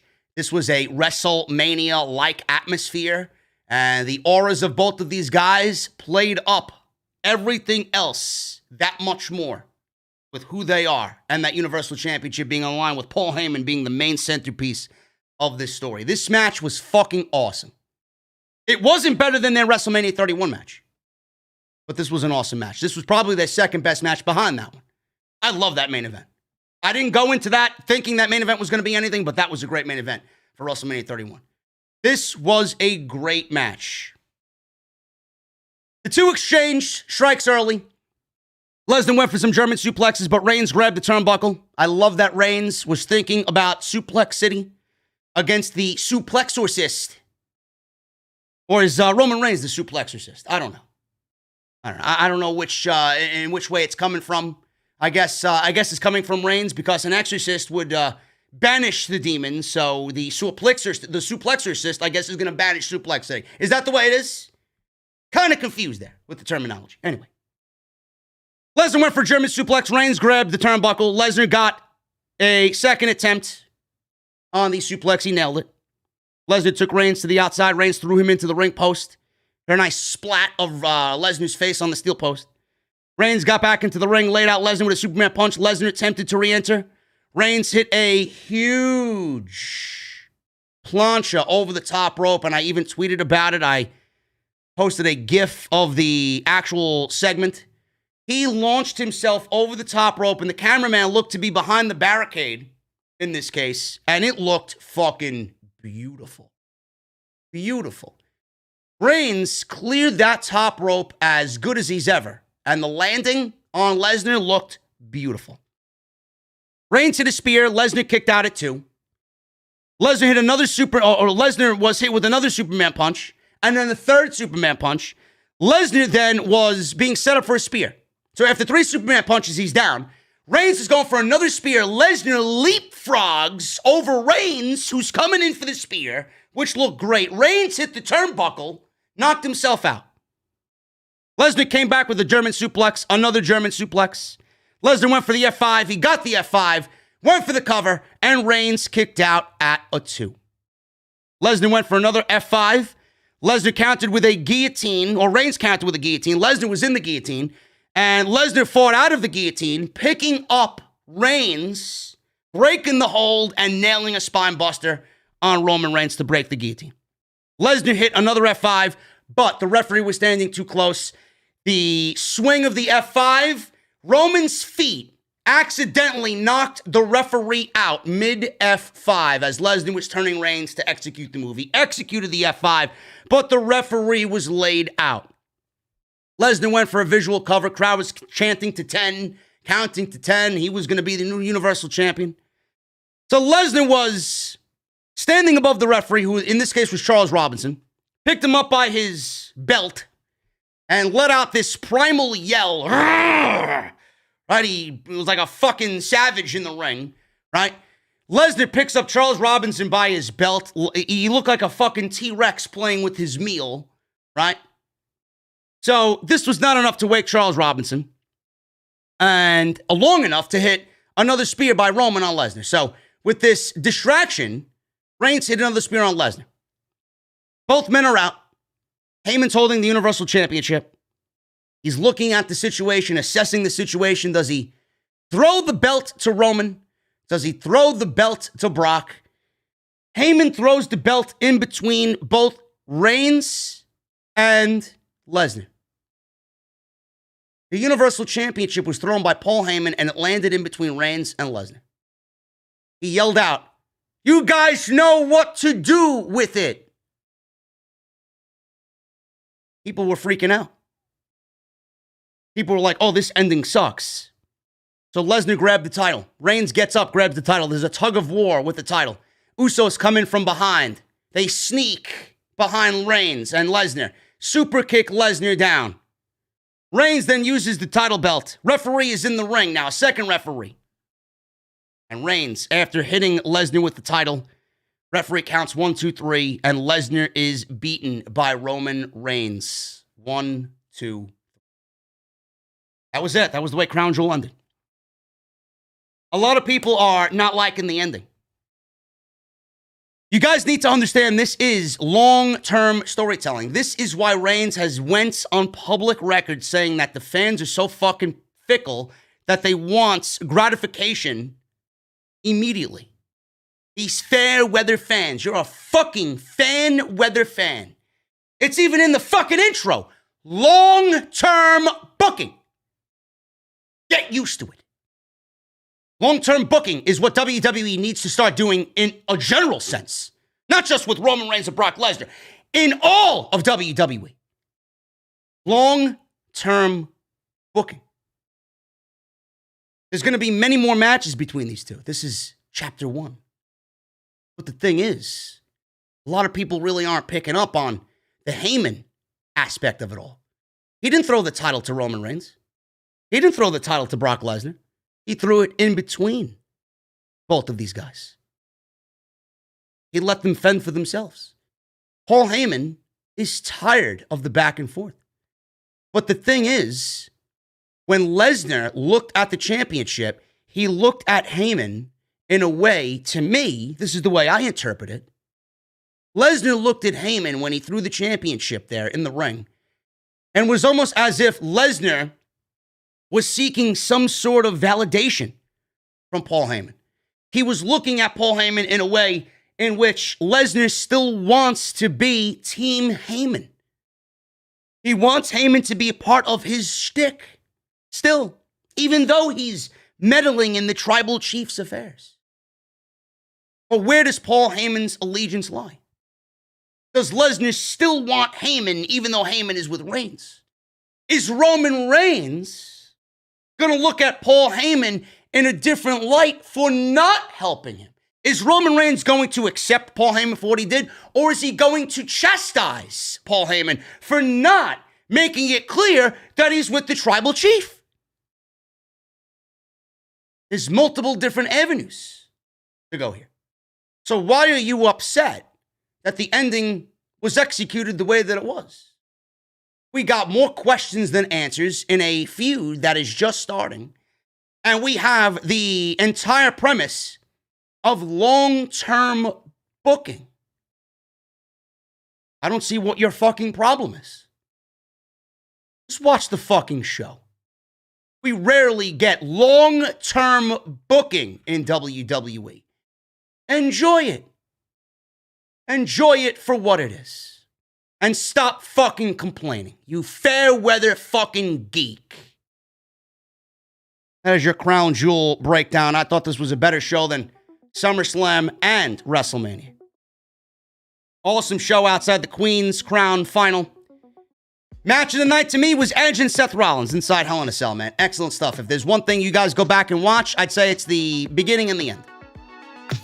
And maybe the triple threat match with the ladies. Excellent stuff. Can't leave out Biggie and Drew McIntyre as well. They brought it as well. Very good show all around. Very good show all around. And you guys know that I'm always honest with you. And if I'm saying that, I hope that you trust my word. Guys, we're about to go over the Super Chats, man. It's last call. Get your Super Chats in before the Atlanta Braves clinch the NL tonight against the Dodgers. Get them on in. We're at 1,441 likes. Make sure you guys get them on in, man. Let's try for 1,500. We're almost there. Also, continue to hit that join button. Become a member of the VIP room here in the venue. On off the script. Continue to hit that join button. Become a VIP on the channel. And make sure you guys go and check out my sponsor for today's show, Blue Chew. BlueChew.com. Use code JD at checkout for your free sample. Start at the top here, man. We got Copycat81 with a $5 super chat. Do you think Tony Khan will want more of that Crown Prince money for AEW? I'm not sure what you mean by that. AEW is not going to do business affairs in a country like Saudi Arabia. Tony Khan would never. Ryan Heisler with 2 super chats, a $1.99 super chat and a $4.99 super chat. What's up, bro? Go Braves, screw Los Angeles. Thank you, Ryan. Nobody does it better. This was my first chat to you 2 years ago, and it still stands today as it should. Thanks for the laugh, JD, as always. Thank you, Ryan. I appreciate that, brother. Nobody does it better. Maybe it should be on a t-shirt. Wednesday Adams with a UK $17.99 super chat. Thank you, Wednesday. I used to have an anger problem with my life. My friends told me to watch you. They said you make everyone happy and laughing, including when you do funny voices. Plus, I started taking cold showers every day. I feel a lot better, JD. Thanks. I'm not sure what the cold showers have to do with anything, bro. But listen, it is my life's goal to continue to be the best I can, better than anybody in this community. And it brings me great pleasure knowing that I bring some sort of happiness and I make people look forward to something. I appreciate you, bro. Thank you. Max P123 ABC with a UK 179 super chat. I thought Heyman was going to become the ref. Ha ha ha. Max, you're not the only one that thought that, bro. I legitimately thought for a split second that is what we were going to get. So you're not alone there, bro. Thank you for the 179. Cool Jags with a $4.99 super chat. Not going to lie, this pay-per-view surprised me. Most of the matches were good to great. Edge vs. Rollins was match of the night for me. Roman vs. Brock was perfect. Indeed it was, man. Very good show tonight. Very good show tonight. Jacob Donnelly with a $10 super chat. Currently watching from a train on my way home from work. LOL, since I won't be watching this show, did Goldberg attempt murder on Bobby Lashley and was he rightfully arrested? Jacob, hopefully you had a good day at work, brother. And I would say there was no murder involved here, bro. And there was no police to rightfully arrest Bill Goldberg.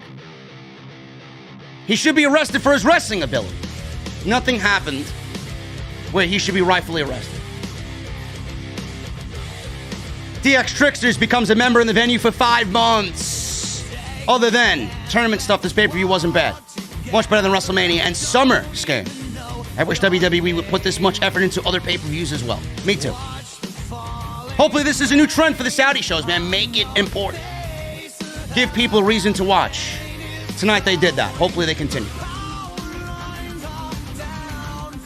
Hologram becomes a member for 12 months. Off the script and there's no one else. We do this shit for life. Cheers to another 12, JD. Thank you, brother. You're on your way to that gold microphone in no time, bro. Captain Solo with a $5 super chat. I know AEW can't sign everybody, but AJ Styles, Finn Balor, and Kevin Owens need to get that hell out of WWE. Bro, if AJ Styles is a free agent, Tony Khan is going to be first in line, bro. Kevin Owens is more than likely on his way there. Adam Cole mentioned him on the Unrestricted podcast this week. And Balor, I think Balor goes back to Japan. Remember, the forbidden door is always open.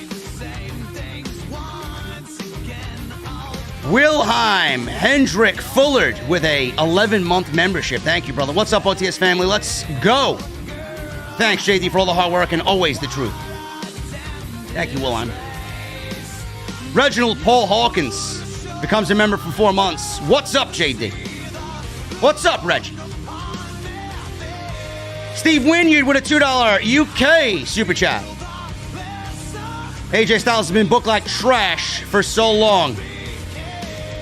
Dude, AJ needs to get the fuck out of WWE. If they don't make him into a main event guy, bro, I told you this already. He needs to be at the top of that show. Tony Brown with a $4.99 super chat. Good show. Fuck finish, but expected. Thank you, Tony Brown. Flamio with a $50 super chat. Crown Jewel was a pleasant surprise. Always got to show some support to you, bro. Can't wait to hear your review later when I'm done after work. Go ahead with the review. Also, screw the Dodgers, go Braves. Thank you, Flamio. I appreciate that, brother. Thank you for your 50, man. Gregory Benson with a $4.99 super chat. Overall, this was one of the best pay-per-view shows of the year, but one question. Can we burn the Queen's Crown tournament, never to have it ever again? Yes. Absolutely. Sure, the crown was already bought in some fucking Target-like store for $2.99 on sale coming out of Halloween. Dickens Dumont with a $20 super chat. Thank you, Dickens. This one's for you, JD. I always wanted to do this. I love the person you are, brother. Keep digging in WWE's back. Surprise Crown Jewel was even good. And I love the new intro. It's boss for real. See you on Saturday for AEW. Thank you, Dickens. I appreciate that, bro. Paul David Elliott with a new membership. Thank you, brother. What do you think of the NLCS and the NHL on TNT? Max Fried's pitching. I'm hoping we clinch it tonight. I don't watch hockey. Marcus Gunn with a $5 super chat. Today was a great show, JD. I wanted Woods to win, to be honest. I understand what you mean by Finn, though. That's all I ask, Marcus. I enjoy Xavier Woods. Don't get me wrong. I love Woods. But I think Balor needed it more. Jelani with a $50 super chat. Thank you, Jelani. Hey, JD, I've been watching you since I was 14. This is my first super chat since with my overnight schedule, I'm not able to watch you live. Thanks, Saudi Arabia. Thanks for getting me through 12 hours of work each day. Also, good luck saying my name.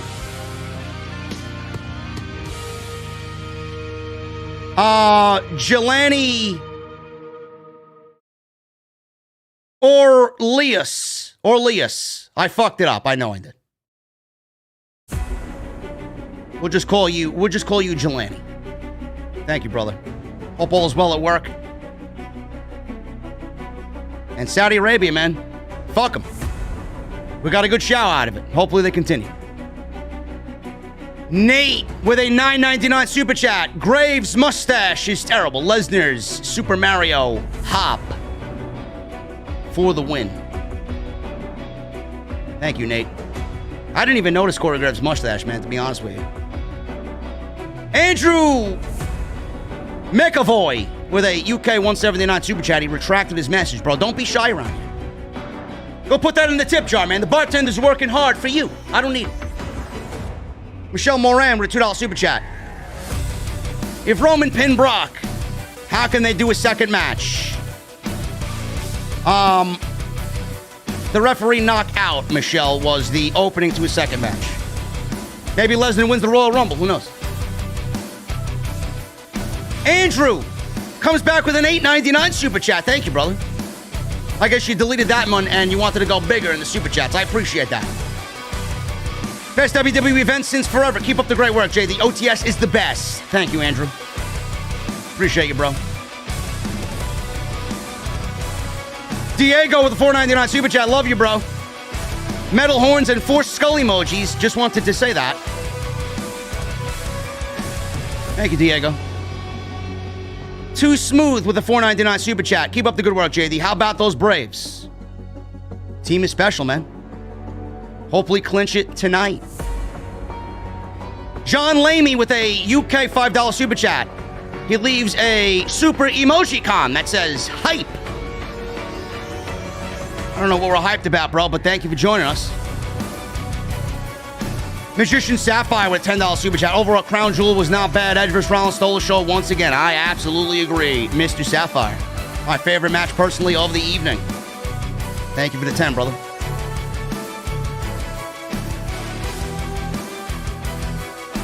Johnny Cloud with a membership for 2 months. Hopefully we see a heel turn out of Woods with this King of the Ring win. Absolutely. I hope so as well. Ace Productions with a $4.99 super chat. Everyone get ready to hop on the Titan train. Whee! At Bound for Glory. LOL. Just kidding. JD, keep up the good work, man. Thank you, Ace. Satan's Little Helper with a $5 super chat. Finn Balor doesn't need the King of the Ring. I think Xavier needed it more. I disagree, Mr. Helper. But thank you for coming, bro. Joshua Bennett with 2 $5 super chats. Hi, JD. Thought Roman vs. Brock was pretty basic, to be honest, but Paul Heyman's storytelling brought it up to another level for sure. What is your favorite deli meat? Mine is Wonder Bar. Best bologna in the country. Bro, I never had Wonder Bar bologna, bro. I don't really, I'm not really a big bologna guy. I'm not. My favorite deli meat is I would say a nice salami, pepperoni, turkey. I'm not a roast beef guy. I don't eat ham. I'm very picky with my deli meats, man. I don't have it all the time either because it's not really all that good for you, but when I have it, I make it count. I do. Captain Solo with a $5 super chat. The only reason the New Day has been given all these accolades is because Vince McMahon finds them funny and they make the 76-year-old child laugh. I could absolutely see that, Solo. They don't deserve... Well, I'm not saying they don't deserve... They don't need it anymore. Stop rewarding people that have already been handsomely rewarded. Joshua Bennett with a $5 super chat. You and Solomonster, front seat, BC, and Jesse, back seat, and Tranquilo Club in the trunk, riding down the highway of success, leaving the IWC in the dust. BC is great. Jesse's not really a podcaster. He's my very good friend that has willingly done the podcast on his own time, which I'm very grateful for because he's great at it. I don't know who Tranquilo Club is, but I'm assuming they are big AEW marks, and they're good in my book. It's me and the monster in the front row. That's it. Justin with a $1.99 super chat. If the Red Sox don't win, then go Braves. Bro. Red Sox in 7. Jedi Joker with a $5 super chat. I can't believe I'm saying this, but Crown Jewel was actually pretty enjoyable for the most part. Enjoy the rest of your day, Enjoy the rest of your day, JD, and good luck to the Braves. Thank you, Jedi. I'm getting antsy about this Brave game tonight, man. Thank you, brother. Jimmy Fingers 19 with a $5.19 super chat. Fuck the Dodgers and fuck the Astros and fuck Bill Goldberg. A lot of fucking going on there. A lot of fucking I agree with. Thank you. Philip Newton with a $9.99 super chat. Seems the WWE only care when it's necessary. Who knows? Typically, that's what they usually end up doing. They only care when it's absolutely necessary. They should care every week. They don't. Tribal Chief with a $2 super chat. Canadian, do you think Reigns and Stevenson will cross paths? No.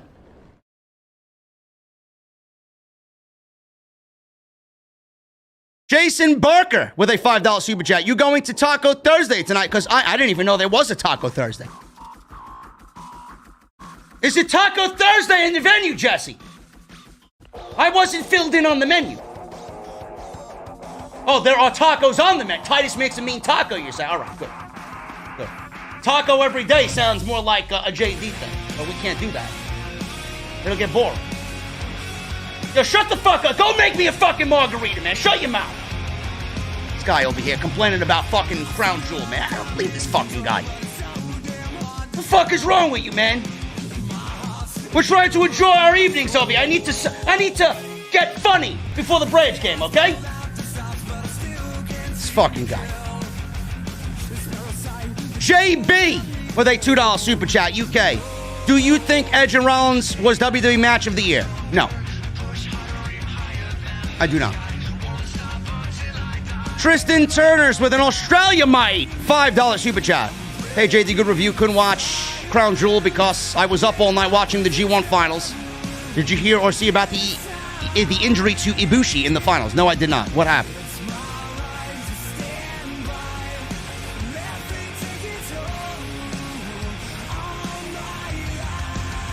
What happened to Ibushi in the finals?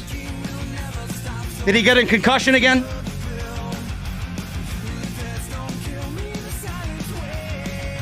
We got John Laurinaitis, People Power, with a $4.99 super chat. Big Johnny here. The women's matches were too long. That's not what people want, and I know that people want People Power. Julie Trett with a Canadian $5 super chat. Brock is Heyman's mistress. Roman can't find out that Heyman's been cheating with Brock. Listen, Julie, that may end up where we see this thing going. It's kind of a little out there, but I could absolutely see it. JB with a $2 super chat. UK, I got long-term booking, but in life, you got be present. English, bro. I don't know what the fuck you mean. Sean Crocker with a $5 super chat. Awesome review as usual. Love your reviews and so glad I found you a few years ago. My tribal chief. Thank you, Sean Crocker. I appreciate that, brother. He broke his arm. Holy shit. Mikey Guaz with a $20 super chat. JD, nobody puts more work and passion into a wrestling podcast. Hope to have a cold beverage with you soon, bro. Thank you, Mikey Guaz. I appreciate you, man. Sirius with a $1.99 super chat. Can we just pretend this was their first Saudi show? Yeah. Michael Tinley becomes a new member in the venue. Bro, you're sitting VIP with me. What are you drinking? Round is on me, bro. Hollywood Guy with a $5 super chat. What's next for Brock? Do you think he joins Roman or will he side with Heyman or go solo? Your thoughts? Probably win the Royal Rumble. We'll see. Tribal Chief with a $10 Canadian. The tournament should have been like the FIFA World Cup. Group stage, 8 groups of 4 with 2 advancing from each group, followed by a round of 16. Could have been built for Survivor Series. Bro, you're putting too much. You're giving WWE way too much to think about, bro. They could barely handle a fucking 8-man tournament. Never mind a FIFA World Cup tournament. I asked for a simple G1 climax for him with two blocks, A and B blocks. Couldn't even give me that. Captain Solo with a $2 super chat. The Usos are greater than the New Day all day, every day. I absolutely agree every day. Ryoff Wildfire with a $4.99 super chat. Hey, JD, I agree with you about what you said about Netflix shows and trends, but Squid Games is one everyone got right. The first episode will have you hooked. It's on my list of things to do, bro. Marty and Sarah Love Wrestling with a $5 super chat from the IWC to you. Great review, JD. Thank you, Marty and Sarah. Appreciate the both of you very much. And we got a $5 Canadian super chat from DD, Double D. No Lesnar super chat. What happened? Where's Lesnar talking about Sable, bro? We got no Brock Lesnar super chats. I'm slightly disappointed. Hi, JD. I'm loving Reigns' heel turn, but I'm still bummed out we didn't get that. Shocking. We didn't get what? Him losing the title? He should not be losing the title. Reigns is never losing that title until someone comes that is worthy of taking the title off of him, not named Brock Lesnar or Drew McIntyre. Not going to happen.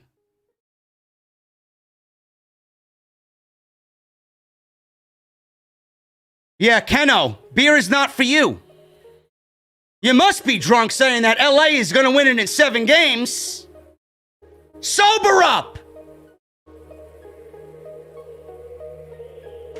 Anyway, I'm getting the fuck out of here, man. I got a shower to take, I got beer to drink, and I got a fucking Game 5 to watch. Micah with a $1.99 super chat. If built up, Dijakovic should beat Roman. No. Sorry. Tristan with an Australia mate $5 super chat. Have you had a chance to listen to the new Dream Theater album? Also, big shout out for recommending the new Trivium album. No, I will be listening to that tomorrow. Tomorrow is Dream Theater. Can't wait. Guys, I'm about to get out of here, man. Hopefully you enjoyed your Crown Jewel post show. JD Audio fucks up with music. The fuck are you talking about, bro? My audio fucks up with music? No, it doesn't. Go get better speakers. Got a $400 Shure SM7B microphone here. The fuck you talking about? Anyway, guys, I'm getting out of here. Braves game tonight, Game 5. Many beers will be drank. Let's do it tonight. Thank you guys for joining me. Hit that thumbs up if you have not done so. We got 1,500 likes in the chat tonight. Thank you guys very much. We had 2,300 people in the venue tonight. Thank you very much. We had super chats. We had some new members join the venue. And I will see you guys tomorrow back live on YouTube, on Off the Script with the SmackDown and Rampage post shows tomorrow night. And I'll be back live on Saturday as well with the Dynamite post show. Jesse and I will be back in the venue. Jesse, continue to call me a shill, bro. You're going to be out of a job, and you're going to be working for Seth, okay? Nobody wants to work for... Actually, never mind. I'm getting out of here. Guys, I need 2 things from you right now. Number 1, if you got them, I want to see those Mustang emojis. I want to see those guitar emojis in the chat. And number 2, that music, when Pilot and that guitar solo come on... I need that music on max. Guys, I'm getting out of here. Go Braves! Game 5. NLCS clinch tonight. I'll see you guys later.